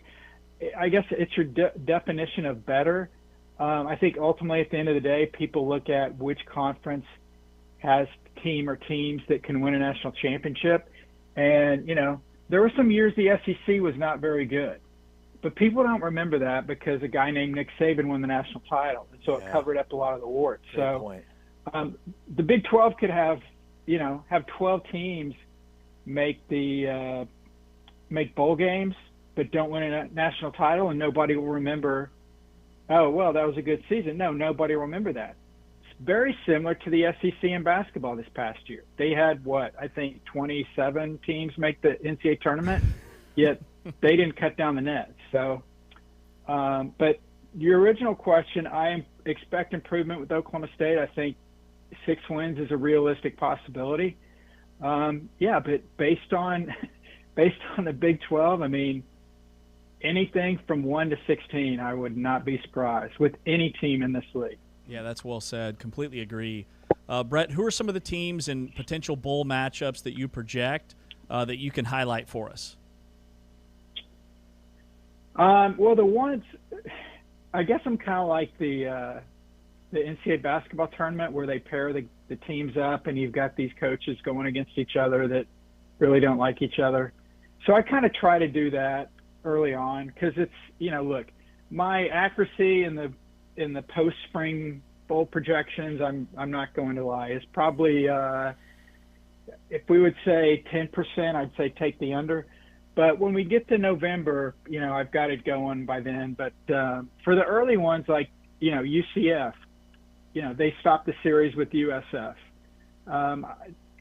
Quite honestly, I don't know if they'll ever play again in the regular season. So I paired them up in the Cure Bowl in Orlando. I think potentially if both teams get bowl eligible, possibly Gasparilla Bowl in Tampa would be a very realistic possibility. Speaking of Oklahoma State, I've got them towards the bottom of the Big 12 pecking order, and I actually put them against an old Big 12 rival, Missouri, in the Birmingham Bowl, which I think would be really cool. And again, another offshoot of conference realignment and the fact that they cannot come to an agreement on the college football playoff means that we still have another year of Pac-12 legacy teams going to Pac-12 bowls, and what that means is any of the teams that join the Big 12 or the Big 10 or the ACC, they do not play in bowl games in their new conferences. They play in the old Pac-12 games. Because of that, I have 2 Big 12 teams in the Alamo Bowl, Kansas State and Utah. Utah, they don't play in the regular season, so it's a very real possibility they could play, kind of like we had BYU play Colorado. Hopefully, not hopefully, but whenever we do get to the college football playoff being figured out and we do have new contracts going forward, then Utah will play in a Big 12 bowl. Same with Arizona and Arizona State. But right now, they will be assigned to a Pac-12 bowl, and fortunately or unfortunately, there could be some Big 12 versus Big 12 crime in bowl games this year. Yeah, I'm curious, Brett, as we amble towards the regular season, are there any coaches in the Big 12 you think that are coaching for their jobs this season? In today's environment, yeah, I think everybody is. Whether that's fair or not. I mean, Joey McGuire said last year basically told me, he told others, look, if I don't win the Big 12, they're probably going to run me out the door. And he's probably tongue in cheek, but again, with the amount of resources that they put in, they won the Big 12. But you've got a guy that we've obviously got the uncertainty at quarterback and what's going to happen there long term, but a team that's expected to win the Big 12. And if they didn't win it, or say they had just a horrific season, how patient are these people at the top of the food chain of these different schools? I think obviously new coaches, you're not going to, no matter how successful Eric is at Oklahoma State or how successful he is or isn't, it's not like they're going to pull the plug after 1 year, just for having a losing season. Now, if other stuff creeps up, obviously schools would make a change. You know,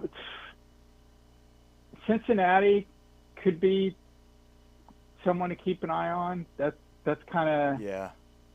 It's I'm not saying it's just kind of it's a unique situation there, and I don't. Again, everybody's viewpoint of their own schools is a little bit different.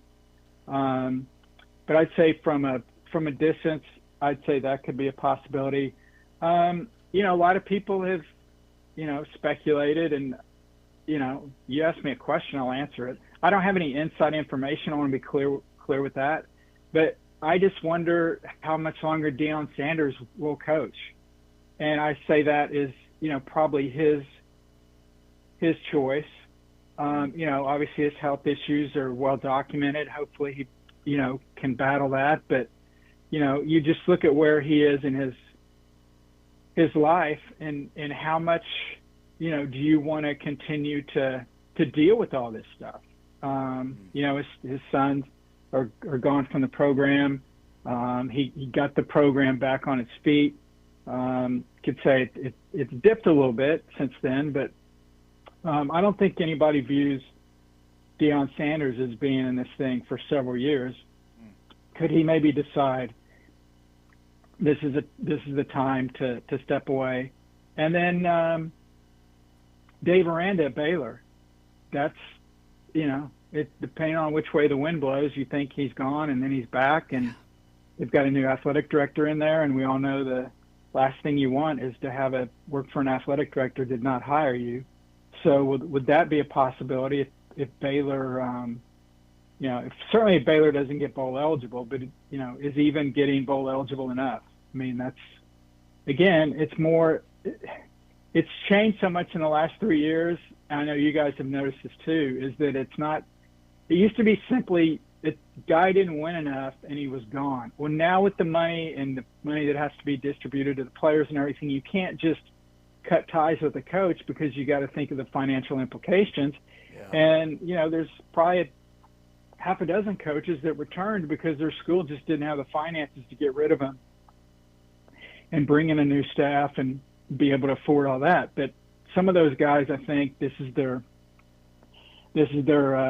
breakfast ball on the first tee, and they better not hook this OB, because then I don't think they'll get another chance in 27. Yep. Mm-hmm. Brett McMurphy. Brett, love your insight as always. Appreciate your time, and have a great rest of the day. Thank you so much. Thanks, Brett. Okay, thanks, guys. Brett McMurphy, college football insider with On3. His latest bowl projections, movement in the Big 12 post-spring. He's got the full list of matchups over at On3. We'll break down everything from that conversation coming up next before we chat with Kinsey Fowler-Quinn, softball analyst for ESPN, and the Athletes Unlimited Softball League. He's Ari Timken. I'm James Westling. This is Big 12 Today on Big 12 Radio, brought to you by our friends at Modelo.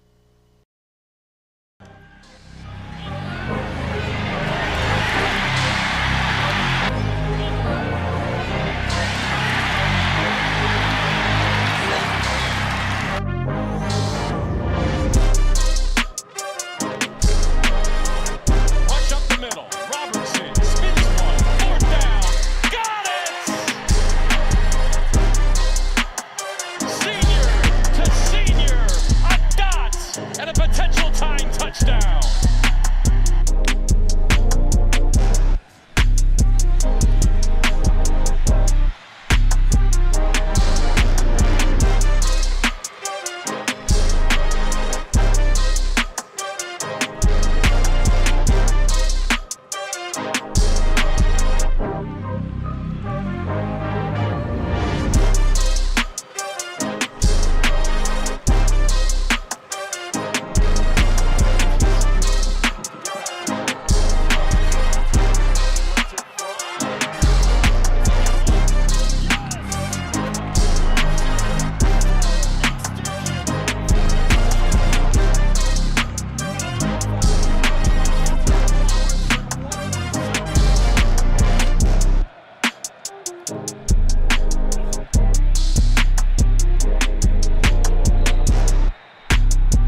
It is officially list season.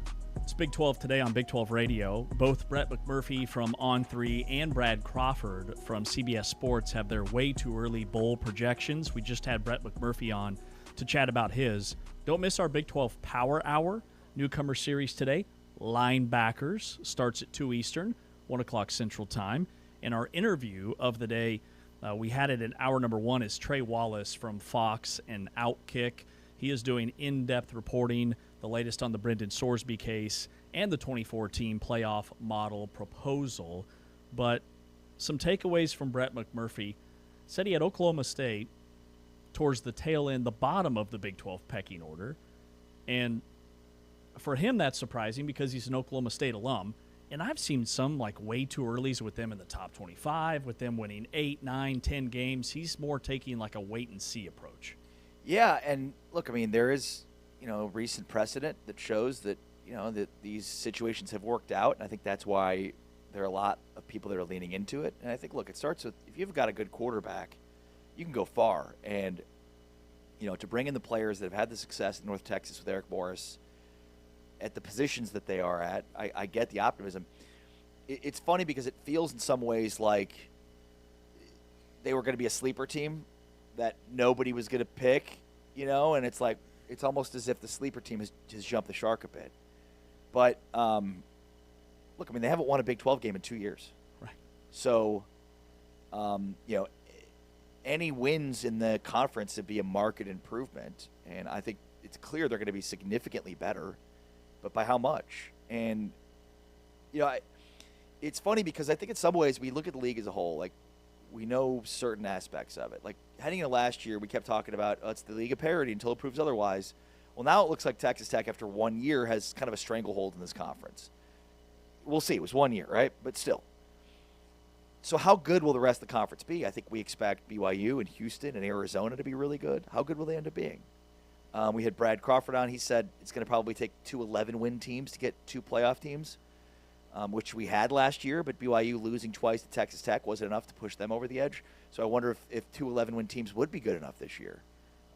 Has the viewpoint of the league changed? And then, of course, it comes back to non-conference games and some of these big spots that the Big 12 really failed last year, hoping that they turn that around this year to make a better argument for itself to get multiple bids to this 12-team playoff. But, I guess that did surprise me, too, with Brett. But also, I've been surprised by how much love Oklahoma State's been getting this offseason. And it has been through the roof, and it just continues to climb.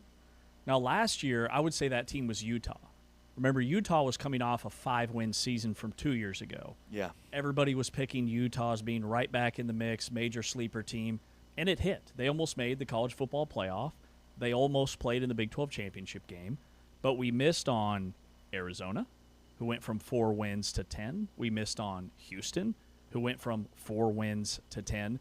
So there are teams that we're definitely missing on. Who are we missing on? I lean West Virginia. I lean maybe UCF. I lean Kansas State. Ding, ding, ding. And Brett McMurphy had K-State in the Alamo Bowl against Utah because of the Big 12, Pac-12, old-school tie-ins. If Kansas State makes the Alamo Bowl, that's the same bowl that BYU played in last year. So he's predicting a 9-3, 10-2 type Alamo season. Bowl is one of the top-end bowls for the Big 12. And look, there was a piece that came out from Tom Fornelli from CBS Sports that looked at drop rates, percentages of passes dropped by quarterbacks, good and bad, meaning who on the high end had a lot of passes that were dropped, but then who was on the low end. And I think it's really telling because Avery Johnson was very high on that list. Basically 4.55% gap between what his completion percentage should have been versus what it was based on dropped passes. And, the 2025 receiver room at K-State was not elite, to say the least. Jace Brown was their best receiver. Drawn Tibbs had their most yardage, but they just did not have guys that could consistently create and get open down the field. And look, we've been arguing for Avery Johnson taking a huge step every year, it feels like, but it just feels like this is finally the year. And even as a Kansas fan and K-State hater, like, as much as I'd love to hate on Avery Johnson because it's been a bunch of hype without much substance, it feels like this is the year where it finally breaks through. Look, Kansas State has a lot of the same reason for optimism about Oklahoma State, except that, like, they don't have as many newcomers. But some of the newcomers they do have are very impactful. They've got, from an offensive and defensive line perspective, I think massive upgrades. They lost some guys. Romaine's gone. Some of their Vass is gone along their offensive line. But I think the players they've added are much more intriguing. And I'm really intrigued by the wide receiver position. No Jace Brown, but Deron Tibbs is back, and what they did there. Like, I think that's a team we are definitely not giving enough love for, a team that could very well compete towards the top of the Big 12, especially, like, if we're talking about Oklahoma State in that capacity. K-State seems to be a way better pick there. And I'm trying really hard not to wear my purple-tinted glasses. But I'm with you in this team as being a potentially 9, 10, maybe even like Big 12 championship contender, 11-win team. And I know it's a first-year head coach, and that part is a little bit scary because traditionally in the Big 12, first-year head coaches, man, they struggle. Like, the guys that have been there 2, 3, 4 extended years have a leg up. Like, we have not Miranda did win a Big 12 championship his first year. Pre-current format. True. Like current teams in the league. Correct, right. But with K-State, like that piece that you're referencing, Avery Johnson had more dropped passes by his receivers than any other quarterback in this conference. Top 10 nationally. His completion percentage would have adjusted 5% if those balls aren't dropped. So what's the benchmark for completion percentage? Is it 60%? Is it 65%? I'd say 65 and higher. Okay. He completed 59.7% of his passes. If those balls aren't dropped, he's hitting that 65% benchmark. And all of a sudden, Avery Johnson, before last year, dark horse Heisman candidate, top 10 quarterback nationally. This year, like, CBS has him 30th. Like, he's no longer in those same type of discussions because of the numbers and the season that K-State had. And then you factor in their turnover rate, the luck factor with close losses, the injury factor, all things that K-State had a lot of turnover luck. But they were on the flip side, the inverse when it came to injury luck and close game luck. They were towards the bottom of the country. Avery Johnson has not had the same offensive coordinator any year he's been at K-State, Not right? one season. Yeah. Every single year he's been there, it's been a different guy. This one, the head coach, is the most quarterback-friendly one he's had. And it comes at a time in which he's most experienced. I think that's a really good combination. I think previously you've had a really tough situation to where he's dealt with a lot of things over his career. And I'm not trying to make excuses for Avery Johnson. Far be it for me, with my crimson-colored glasses here, to make excuses for Avery Johnson. But it just feels like there's a lot lining up for him this year to be successful. And to me, it starts with Colin Klein. He's going to build an offense that's conducive to his quarterback, which is really kind of a scary proposition. And then when you factor in the running back situation, like they've brought in, I think, some really competitive guys along with your leading rusher from last year in Shoeless Joe Jackson, you've got a potential opportunity here to have a really good run game with the fastest quarterback in the Big 12. And then, again, I think you use that to then explode your passing game. I mean, this is not – like, Colin Klein's been doing this now. Like, just look at what he's done as an offensive coordinator. Being a head coach is different, but I'll bet on the K-State offense being really explosive this year. Completely agree. And let's unpack what this kid had to deal with last year. A coaching staff that flat out said, we don't want him running the football. And he still has almost 500 yards rushing. 8 rushing touchdowns, I might add. Then he loses. Yeah, remember how confused we were all year? It was like, what are they doing with him? Like, what totally. Because you recruited a kid who has a skill set. Like, what are we doing? He's not just the fastest quarterback in the Big 12. He is the fastest player on K-State's entire team. Yeah, and maybe the fastest quarterback in the country. I don't know. I haven't looked at their 40 times, but he's got to be up there. He's faster than any corner, any receiver, any running back. So right before the season, he loses K-State's number 1 offensive lineman, their left tackle. George Fitzpatrick does not play in a single game. The 5-star recruit out of high school who transferred from Ohio State. Is he back? He is back. Didn't make our top 5 list, but he's back. He's back. He's actually listed as a backup on the depth chart. Yeah. Because he plays the same position as Pastor. That's right. Who is all league. Yep. But then you lose Dylan Edwards on the first play of the game, week 0 against Iowa State. Whatever happened behind the scenes. Right. Weird deal, right? He played some games. He didn't play a bunch of games. Nobody knows why. He transfers out. He's about to rush for 10,000 yards for Kansas this year, by the way. I don't know if you know that. At least. He's basically going to be Gale Sayers. Gale Sayers and Walter Payton and one guy. Same man, superhuman. So my point is, those pieces alone are difficult to deal with. And then you add dropped passes, which this was shocking to me because it felt like, there were some drops, but I didn't realize to the degree until I saw this piece of how many drops there were. And to your point, they've brought in a boatload of receivers. They lose their top, but then they bring back like their next 4. Lincoln Cure was a 5-star tight end. He battled injuries. He'll be in his second season. The offense will be much more explosive than it was a season ago, which is probably what held K-State back to a certain degree last year. No question. No probably about it. And it's what's held K-State back the last couple of years with Avery Johnson at quarterback. So now they've got the right guy in the right spot to help Avery Johnson get the best version of himself, which we have not yet seen. Who else might we have missed on? In terms of sleeper teams for this year? So you mentioned West Virginia, and I gave you the because I was thinking more of the K-State. Sure. West Virginia, I would say West Virginia over UCF, but I'm not sure there because I think they're both very intriguing. I can make the case for UCF or West Virginia here. I'm really high on West Virginia. I mean, Rich Rod has brought in 2 strong recruiting classes. I was about to say top 25, but his first class wasn't top 25. But this most recent class was. Well, and the transfer portal class is a bunch of guys that are three-year guys, younger guys that you could play for multiple years. So he didn't get one-and-done transfer portal guys. The majority. So to your point, maybe his first class wasn't great, but he sort of supplemented that with players that were basically in that same class. And you've got Scotty Fox back at quarterback. Last year, the quarterback position was a total nightmare. They had a bunch of freshmen playing. They had 5 different dudes. They couldn't. They had injuries. Like everything that could have crumbled at that position did. Whatever could go wrong will go wrong. Murphy said it. And this year, with Scotty Fox coming back, and he's maybe not even the starter because they bring in Michael Hawkins from Oklahoma. Right.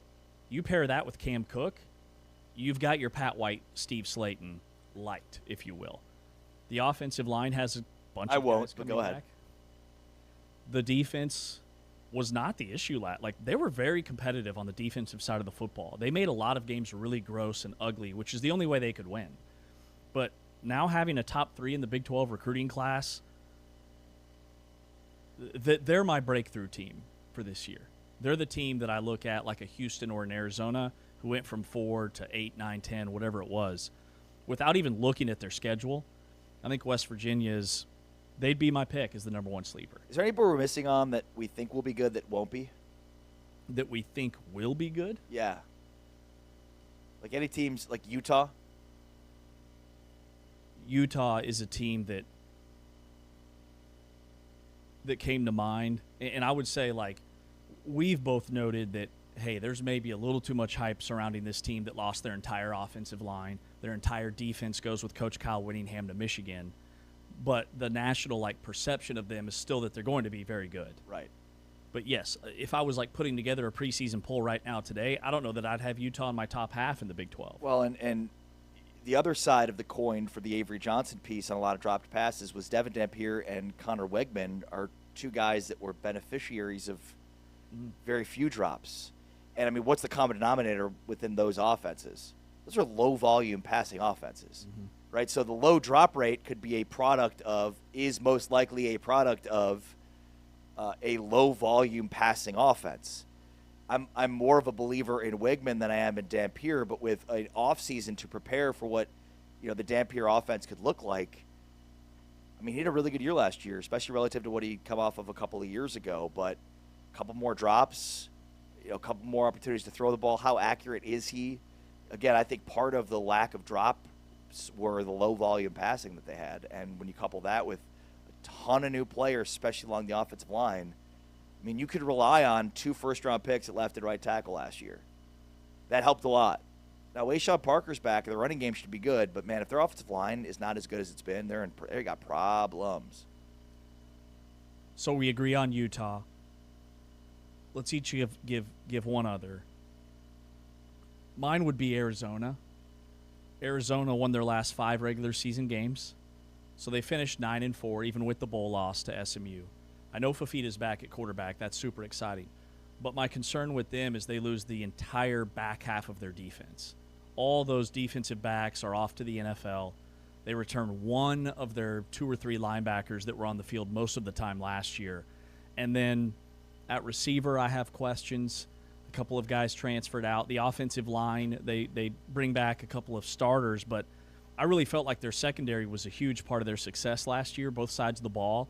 Noah Fafita, and with that defense constantly getting off the field, he was on the field a ton, trying to engineer scoring drives. So just the way Arizona won a bunch of close games, they're a team that I think maybe could have a little bit of a drop-off. Yeah, and I mean, you look at their final 5 games. I mean, Colorado, Kansas, Cincinnati, Baylor, and Arizona State. Arizona State was an impressive win for sure to do that on the road. And Cincinnati was ranked at the time, but that was when they were disappearing. And then Baylor, Colorado, and Kansas, 3 teams that were just reeling at the end. So I don't know how much I buy the 5-game losing streak. But look, the team that I'll mention here is Houston, just simply based on the quarterback. I'm just not as confident in Wigman as maybe other people are. And again, the low volume passing, to me, Wigman is more of a bus driver, which isn't a negative thing necessarily, but his ability to explore down the field is just not there. Like, he's not a big time passer down the field. He's more of a short intermediate guy. I think that's a big reason for why his completion percentage is up. It's a low volume passing game, relies on the running game. I have a lot of faith and confidence in Willie Fritz, so I'm kind of just saying Houston to say Houston. I still think they're going to be good, but I would say, I'm just not as to me, the quarterback situation at Houston is about the least optimistic I am. And the quarterback position in the Big 12 this year is wide open to me. And remember, last year's preseason first-team quarterback was Sawyer Robertson from Baylor, and they won 5 games this past season. All right, coming up next, Kinsey Fowler-Quinn, softball analyst for ESPN and Athletes Unlimited Softball League, to talk Big 12 softball. They are in the thick of the postseason tournament. That is coming up after this timeout. We are powered by Modelo, heard exclusively on TuneIn. Dampier, second down, loads of time. He'll pass the ball. He'll wing it near side. Intercepted by Wall.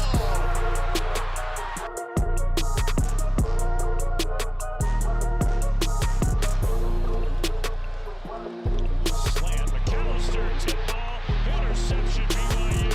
And going back the other way. The cut inside, now back to the outside. The shove, touchdown.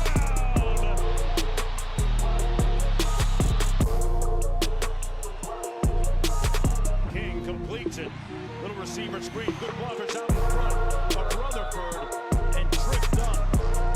Much to his angst. Speed option. Pitch to Hubbard. BYU closing quickly. As Tanner Wall, the safety. Off the play action. Pass complete to C.J. Williams. It's been a long time between drinks and waters for 2nd and 5. Dickey, ball left tackle just tripped up as he was trying to get that line to gain. It was Tanner Wall, the safety, making the tackle.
Arizona State alum to Arizona alum here on Big 12 Today on Big 12 Radio. Heard on TuneIn, watched on Big 12 Studios. Kinsey Fowler-Quinn, softball analyst for ESPN and Athletes Unlimited Softball League, joins us now in the program because the Big 12 softball tournament gets started today. Hey, Kinsey, what's up?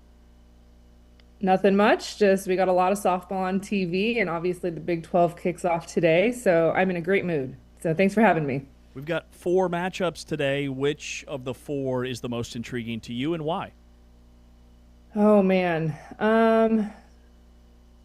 Obviously, the easy answer, you guys know what my easy answer is. My easy answer is Arizona State because of the rivalry. And I love the fact that they are the closer today. It's going to be the late night game, so you have that like late night drama, which just adds a little element.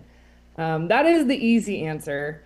Maybe the non-obvious answer would be UCF Kansas, just because those teams I think are very evenly matched. And Kansas kind of needs a win.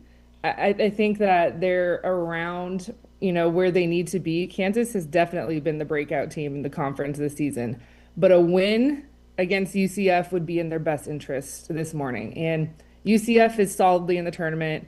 RPI very low 20s. Like, they do not need this win. Kansas needs this win. So that's kind of what I'm drawn to this morning. Yeah, I was going to ask you if you thought both UCF and Kansas were in regardless of the outcome. Do you think if Kansas wins here, they're a 3 seed? Like, give us a sense here of where both of these teams are, and certainly would help, I would imagine, UCF's seed line if they won. Yeah, I need to pull up the RPI, and I will do that as I'm talking. So Kansas right now, as of yesterday, is RPI of 40. You need it to be in the 30s. You need it to, and they can get some help with maybe some other movement with teams that maybe they've beat or who they've had on their schedule. It's crazy, you guys, how much movement can happen in one day with all of these games going on in the RPI. But you want that RPI to be like mid 30s to low 30s to feel good.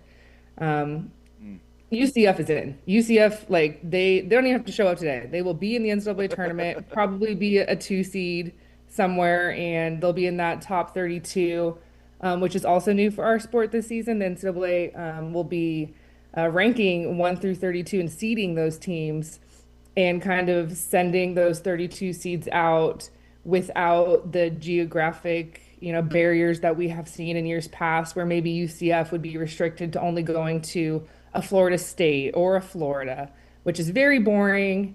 And you want to see, a different region and play maybe some games that you haven't played in your schedule already.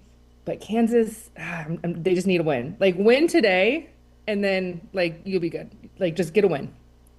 So is that the only change that's different when it comes to the bracket in the postseason, is the geographical aspect, or what else is different in terms of how these teams are seeded? Yep, that's it. So the NCAA has that 400-mile radius, if you will, that they take into consideration for sending you to your regional site. And so this season, and they said that they're not letting go of that. Like, they'll still be using that 400-mile radius as like a guiding light, if you will, for the seating, because there are budget restrictions and all the things that they have said. But, like, for example, a Grand Canyon, which is a mid-major over here on the West Coast, they right now are in that 1 through 32 seed. And so for the years past, I've covered Grand Canyon. They've gone to the Arizona Regional. They've gone to the UCLA Regional like 3 years in a row. So now this gives a team like Grand Canyon the flexibility and the ability to go across the country to maybe a Florida or to an Alabama, just go somewhere out of the West Coast Regional. And so that's kind of what I see for UCF. I see UCF staying in that 32 spot, getting out of Florida, which is huge. If you ask UCF, they don't want to have to go to Florida again. They don't want to have to go to Florida State. They have been in that regional time and time again. So let's get UCF out of Florida, go shake some things up, go make some noise in a different part of the country. Your alma mater, Arizona, has been, a dominant force in softball. Give us a sense here of Arizona in the Big 12. Obviously with Texas Tech, it's a totally new dynamic. It's just really interesting to look kind of like, Arizona, historically one of the great softball programs ever, and Texas Tech is sort of on that track, I guess, with the last 2 years here. Yeah, Texas Tech is like just all of a sudden that modern day, like this is how we're going to win, coming out of absolutely nowhere. Yeah. And all of a sudden the tables have flipped. Everyone in the nation is looking at Lubbock. What is Lubbock doing? They're winning. Everyone's now chasing Texas Tech.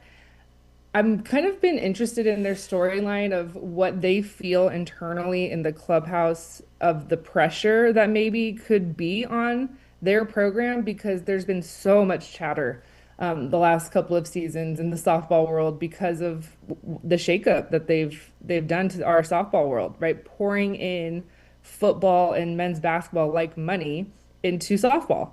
And it resulted in a runner-up finish. You know, they were right there for a national championship a season ago. If they would have had Caitlin Terry in that champ series against Texas, Yeah. who knows? I would have. Agreed. It would have been very hard for me to bet against a healthy and more rested Nyjah Kennedy, because we all watched that series and watched her physically get tired. Like she just gave it all she had, completely ran out of gas.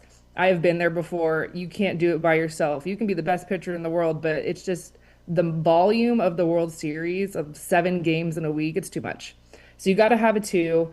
They have a 2. They have a really good 2. They have a 3. Sam Lincoln is legit. Sam Lincoln would be an ace any other P4 school, and she's their 3. So yeah, Texas Tech and kind of watching them take the Big 12, you know, just grab it and say, this is our conference now, and you're going to have to go through us to win.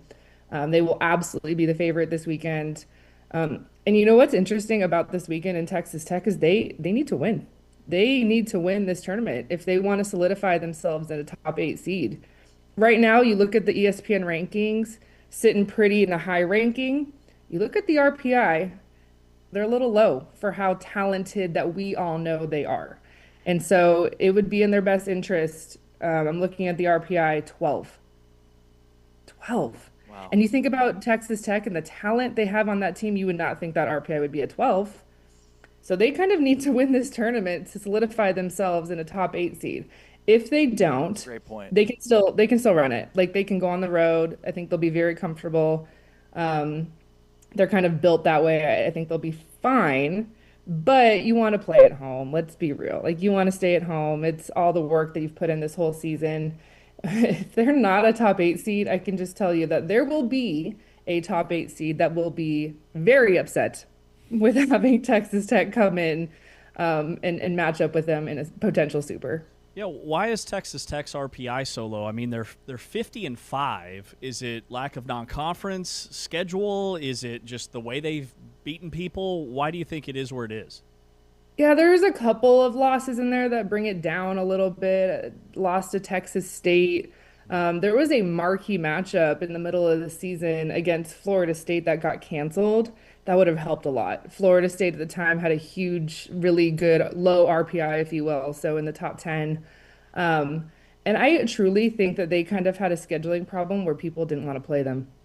You know, you'll see that a lot in those top teams returning. You know, people are like, no, we're good.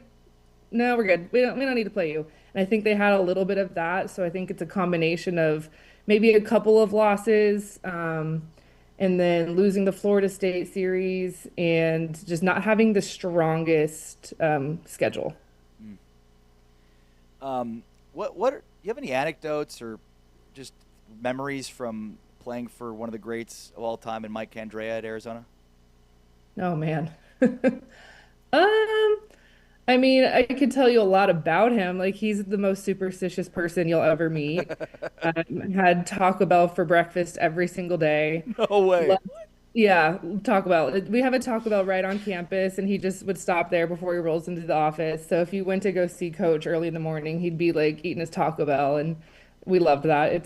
It's just funny because like in Tucson, we take so much pride in our Mexican food, and he loved Taco Bell. Which, you know what? We're not gonna judge him. Taco Bell's great in the right time, right? Right. But there's lots of other better options for sure. There are better options. No shade, Taco Bell. You're good. Right. In the moment. He loves the Yankees. You will not find a bigger Yankees fan. He has a room in his house that is like a Yankees Hall of Fame. It's his office, quote unquote, but it's just like wall to wall Yankees memorabilia that he's either collected over the years or people have given to him. So whenever I go to his house, I always like spend some time in there and I feel like I'm in a museum. And yeah, he was amazing to play for just because he was so even keeled all the time. He never got too high. I don't remember him like ever like cursing at us, which is crazy because, coaches, it's an emotional thing, right? He was just like so businesslike, like he would get on us. Don't you worry. He had his way. And we would be like sitting there. I remember being 18 and I'm so just like, oh my God, please don't be mad at me. And he's yelling and I'm like, please don't call my name. But he always kept it here and he always knew how to treat everyone. If you needed to kind of get that fire in your butt, he would light it into you. If you needed a pat on the back or a hug, he would do that as well. So he was just a master of knowing his team. And the thing that coach, I feel like, taught me and taught all of us was how to be a professional. And if you're going to be doing something, be the best at it. And, things were always a certain way. You wore your uniform a certain way. You arrived at the ballpark a certain way. And there wasn't any punishment to that. It was just like you wanted to be like coach. And he was so successful for a reason. And, it's why he has taught all of us and we are the way that we are now. And as grown-ups, we're all professionals now, but I owe so much of who I am because of what he built. James, let me just brag on Kenzie for a moment. In high school, between 2006 and 2009 at Canyon del Oro High School, she went 102-8, won 3 state championships, was named the Gatorade National Softball Player of the Year in both 08 and 09. In 09, your senior year, Kenzie allowed 1 earned run in 139 innings. That is a .04 ERA. And then went on, obviously, to have an incredible career at Arizona as well. So just an absolute legend joining us here on Big 12 Radio. Oh, thank you. My sister was on the team. My sister and I played 2 years apart, and so she was on varsity with me for 2 years. And she always jokes that her senior year she got 1 ball. I don't know if that's true, but that's her always. She's like, "Yeah, I got 1 ball my senior year." Yep. So anyway. That's amazing. That's awesome, Kinsey. Great stuff. Softball analyst for ESPN and AUSL, Kinsey Fowler Quinn. As we get geared up for the Big 12 softball tournament, appreciate your time. Great stories, Taco Bell for life, and we will talk to you soon. Thanks so much, and tune in this week. It's gonna be great softball. Thanks, Kenzie. We're on it. Kinsey Fowler Quinn, softball analyst for ESPN and the Athletes Unlimited Softball League, which is AUSL. She was a baller. Yeah, and James, softball is the sport where when I started on Big 12 Radio, I guess almost 8 years ago now, which is crazy. In October, Big 12 Radio will have been on 8 years, but 2 on TuneIn. And it's been a godsend to be on TuneIn now. It's like, softball? What? And, at that point, Oklahoma was a dominant force. Texas, Oklahoma State. Like, there were some good softball teams in the Big 12. And so I turned it on to watch the Big 12 tournament. And I've not stopped watching college softball since then. The games are short. They move quickly. Like, everything that sucks about baseball is great about softball. Like, there's no unwritten rules. They celebrate. They have fun. They enjoy playing. The games are quick. They move. There's lots of energy. There's lots of action. Like, I'm glad to have been introduced to softball through working in this capacity. But it's been a ride, and it's funny to think now, like, it was Oklahoma, Texas, and Oklahoma State, and now it's like, we're talking about Arizona, who's a dominant force under Mike Candrea, one of the winningest softball coaches ever. Texas Tech is on a course for who knows how many championships. Arizona, Oklahoma State is still really good. Kansas is emerging. UCF is emerging. So it's really interesting to see how much the dynamics of this conference have changed and made it a lot more competitive and a lot more interesting. Well, and like Texas Tech, their run last year was must-see TV in the Women's College World Series. No doubt in my mind they'll be back. I don't care if they're a top 8 seed or not. And if they're not a top 8 seed, because their RPI is currently 12th, as Kinsey alluded to, would you want to see them in your bracket? Right. Like, hey, congrats, consolation prize, you get Texas Tech. Yeah. Who has 3 legitimate number 1 starters. Softball is all about having a really dominant pitcher. If you have a dominant pitcher, you can go very far. And that's what happened with Tech last year. And then they added great offensive weapons to the mix. But they just haven't, for whatever reason, played as good, the majority of the year. Like, they haven't been as dominant as you expect them to be. So we'll see if they can pull that together now. All right, coming up next, we wrap up the show with the final whistle. He's Ari, I'm James. It's Big 12 today on Big 12 Radio, powered by Modelo on a Three Things Thursday. That's Ryan right there, number 20, pulling around. He gets up into the hole and hits Roberts, and that just buys a little bit of space.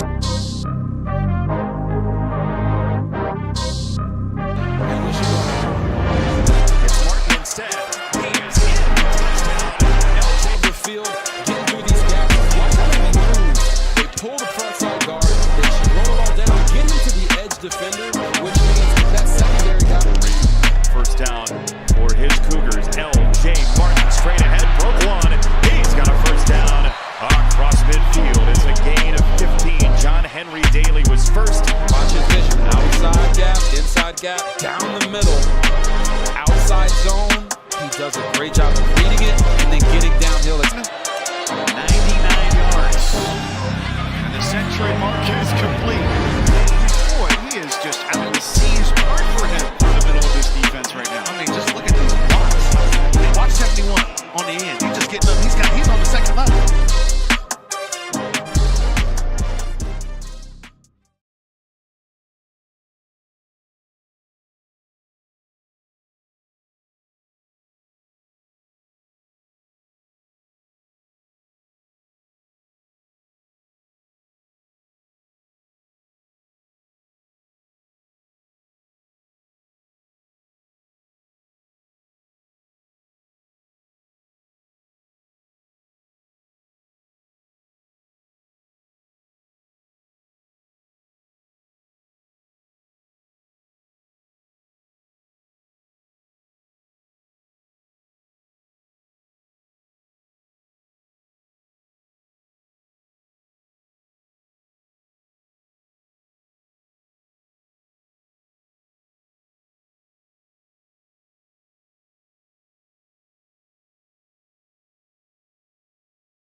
Wrapping up the show on a Thursday, don't miss our Big 12 Power Hour newcomer series highlighting the top newcomers entering the league at the linebacker position.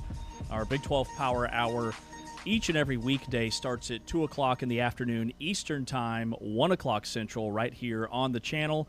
We also have our interview of the day during that hour, which today is Trey Wallace. So you can actually hear him 2 more times at 3:45 Central, 1:45 Central. Our Big 12 Power Hour starts at 2 o'clock Eastern Time, highlighting newcomers at the linebacker position. And Trey Wallace was from Fox and Outkick. He's breaking down all the latest as he goes in deep on the Brendan Sorsby stuff, the Texas Tech quarterback. This is the final whistle. We'll make this a Kansas segment. Why? Well, you're all excited about this new recruit that Kansas just landed, but first, Iowa State. I was being somewhat sarcastic. Hey. Facetious, if you will. Okay, well, let's hear about him. First, Iowa State did just land a 2027 4-star, Donovan Davis. He is committed to TJ Alzelberger in Iowa State. 4-star recruit, 2027, chose Iowa State over Wisconsin, Marquette, Iowa, and Nebraska. He's a top 100 player from the state of Wisconsin. Yeah, he's from Milwaukee. I mean, TJ Alzelberger has got Milwaukee on lockdown. Milan Momcilovic, Tyrese Halliburton is a guy that obviously TJ recruited from Milwaukee as an assistant coach at Iowa State before leaving. So yeah, there's just a lot. I mean, the best players in the city of Milwaukee and that surrounding area. TJ Alzelberger's done a great job of getting those guys to commit. And don't look now, but Iowa State right now, the #1 class in 2027. It's early, obviously, but yeah, right now they're #1 class in the 2027 24/7 Sports Composite. How many guys have they signed? I think it's 2. Man, and that's, they obviously haven't signed them yet but they're committed. They have 2 commitments. Sure. Yeah, and that's fresh off. This incoming class is the best in Iowa State program history. Now, they've leaned on the transfer portal forever. They were Transfer U before transfers were cool back in like the Fred Hoiberg era. But high school class, this is their best ever. And hey, this kid that just committed to Kansas, Dennis Parker Jr., sign him up. All Big South at Radford. I don't hate it. No, I mean, 18 points per game, 5.9 rebounds. He actually had a 53-point game this season. He transferred initially from NC State after being a 4-star recruit out of the Richmond, Virginia area. And that's an area that Kansas and Bill Self have had a lot of success. It's really interesting.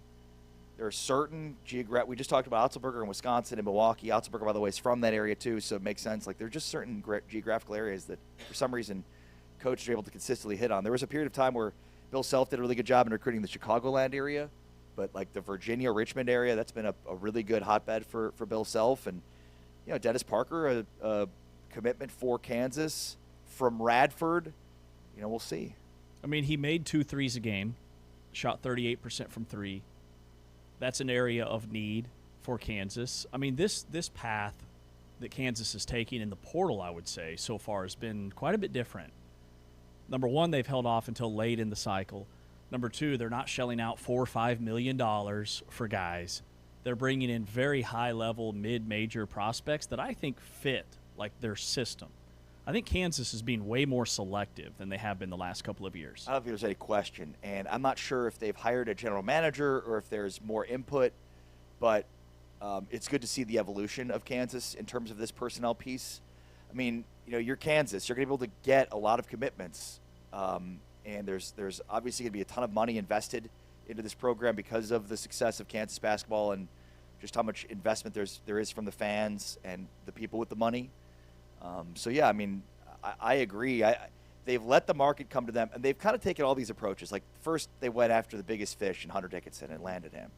And I think that was, quite frankly, one of the worst moves they could have possibly made in hindsight.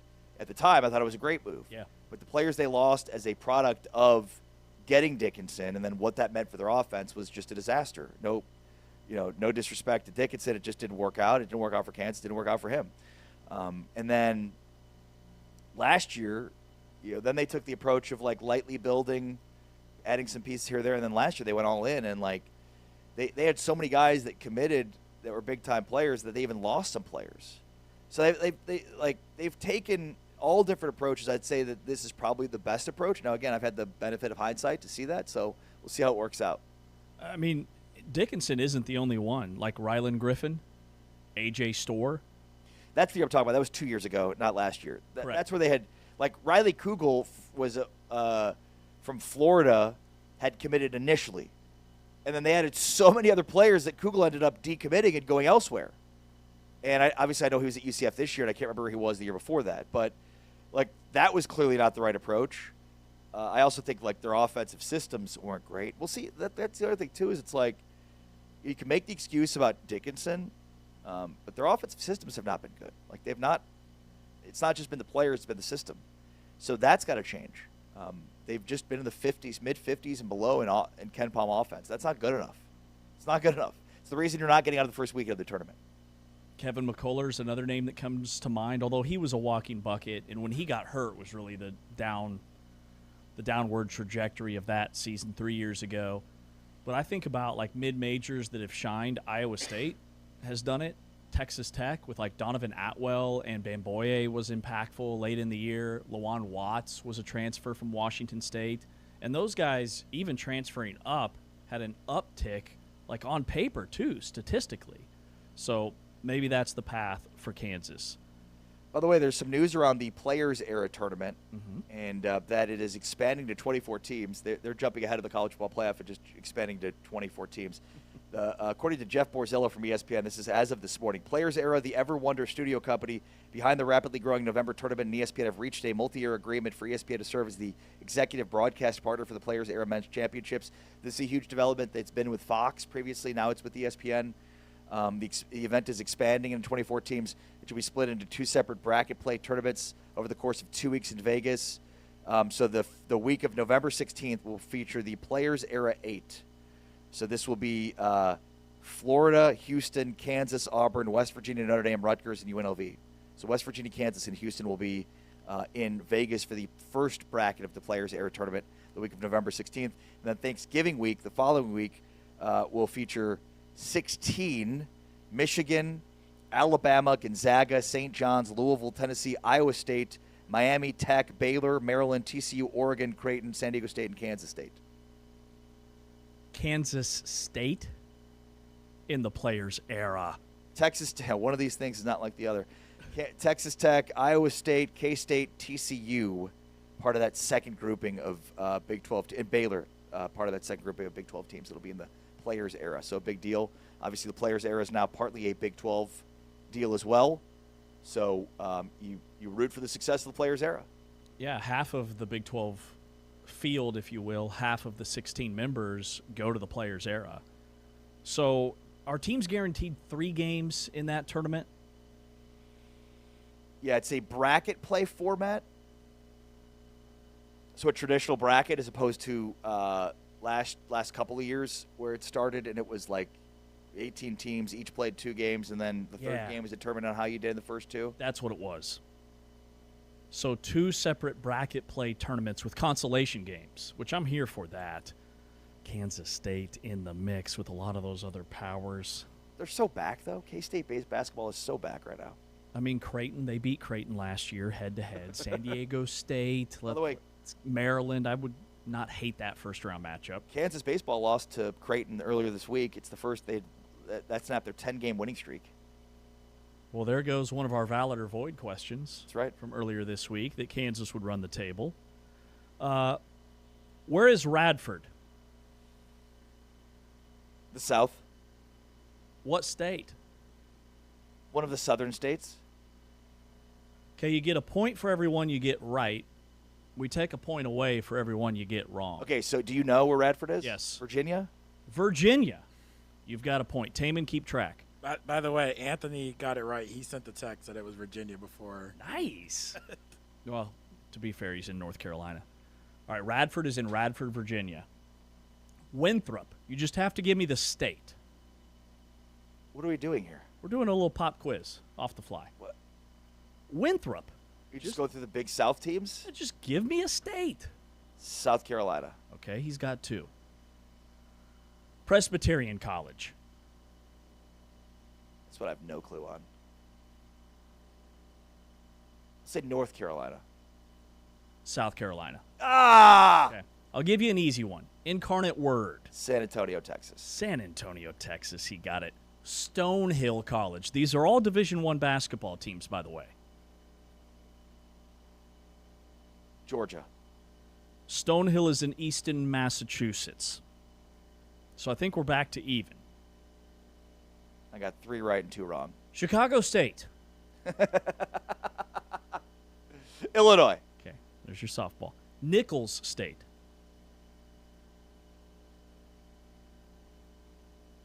Give me a region. Nichols State. And, or give me the conference they're in. That's always helpful. Think SEC country. Okay, that's what I thought. That's what I was thinking. Tennessee. Louisiana. Not bad, not bad. We're back to 0. Siena. Pretty sure I'm +1. Are you +1? Okay, he's +1. Taman's keeping score. Right. Siena. What are we doing here? What is this? Siena. Go ahead, Taman. New York. New York.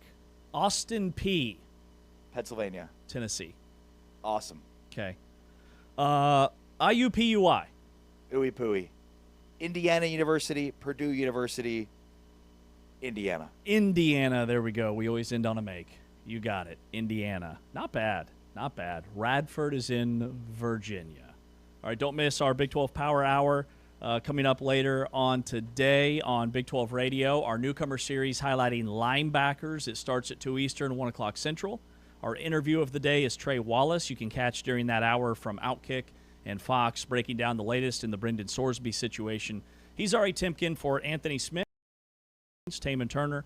I'm James Westlane. We're back tomorrow, same time, same place. Until then, we are out of here.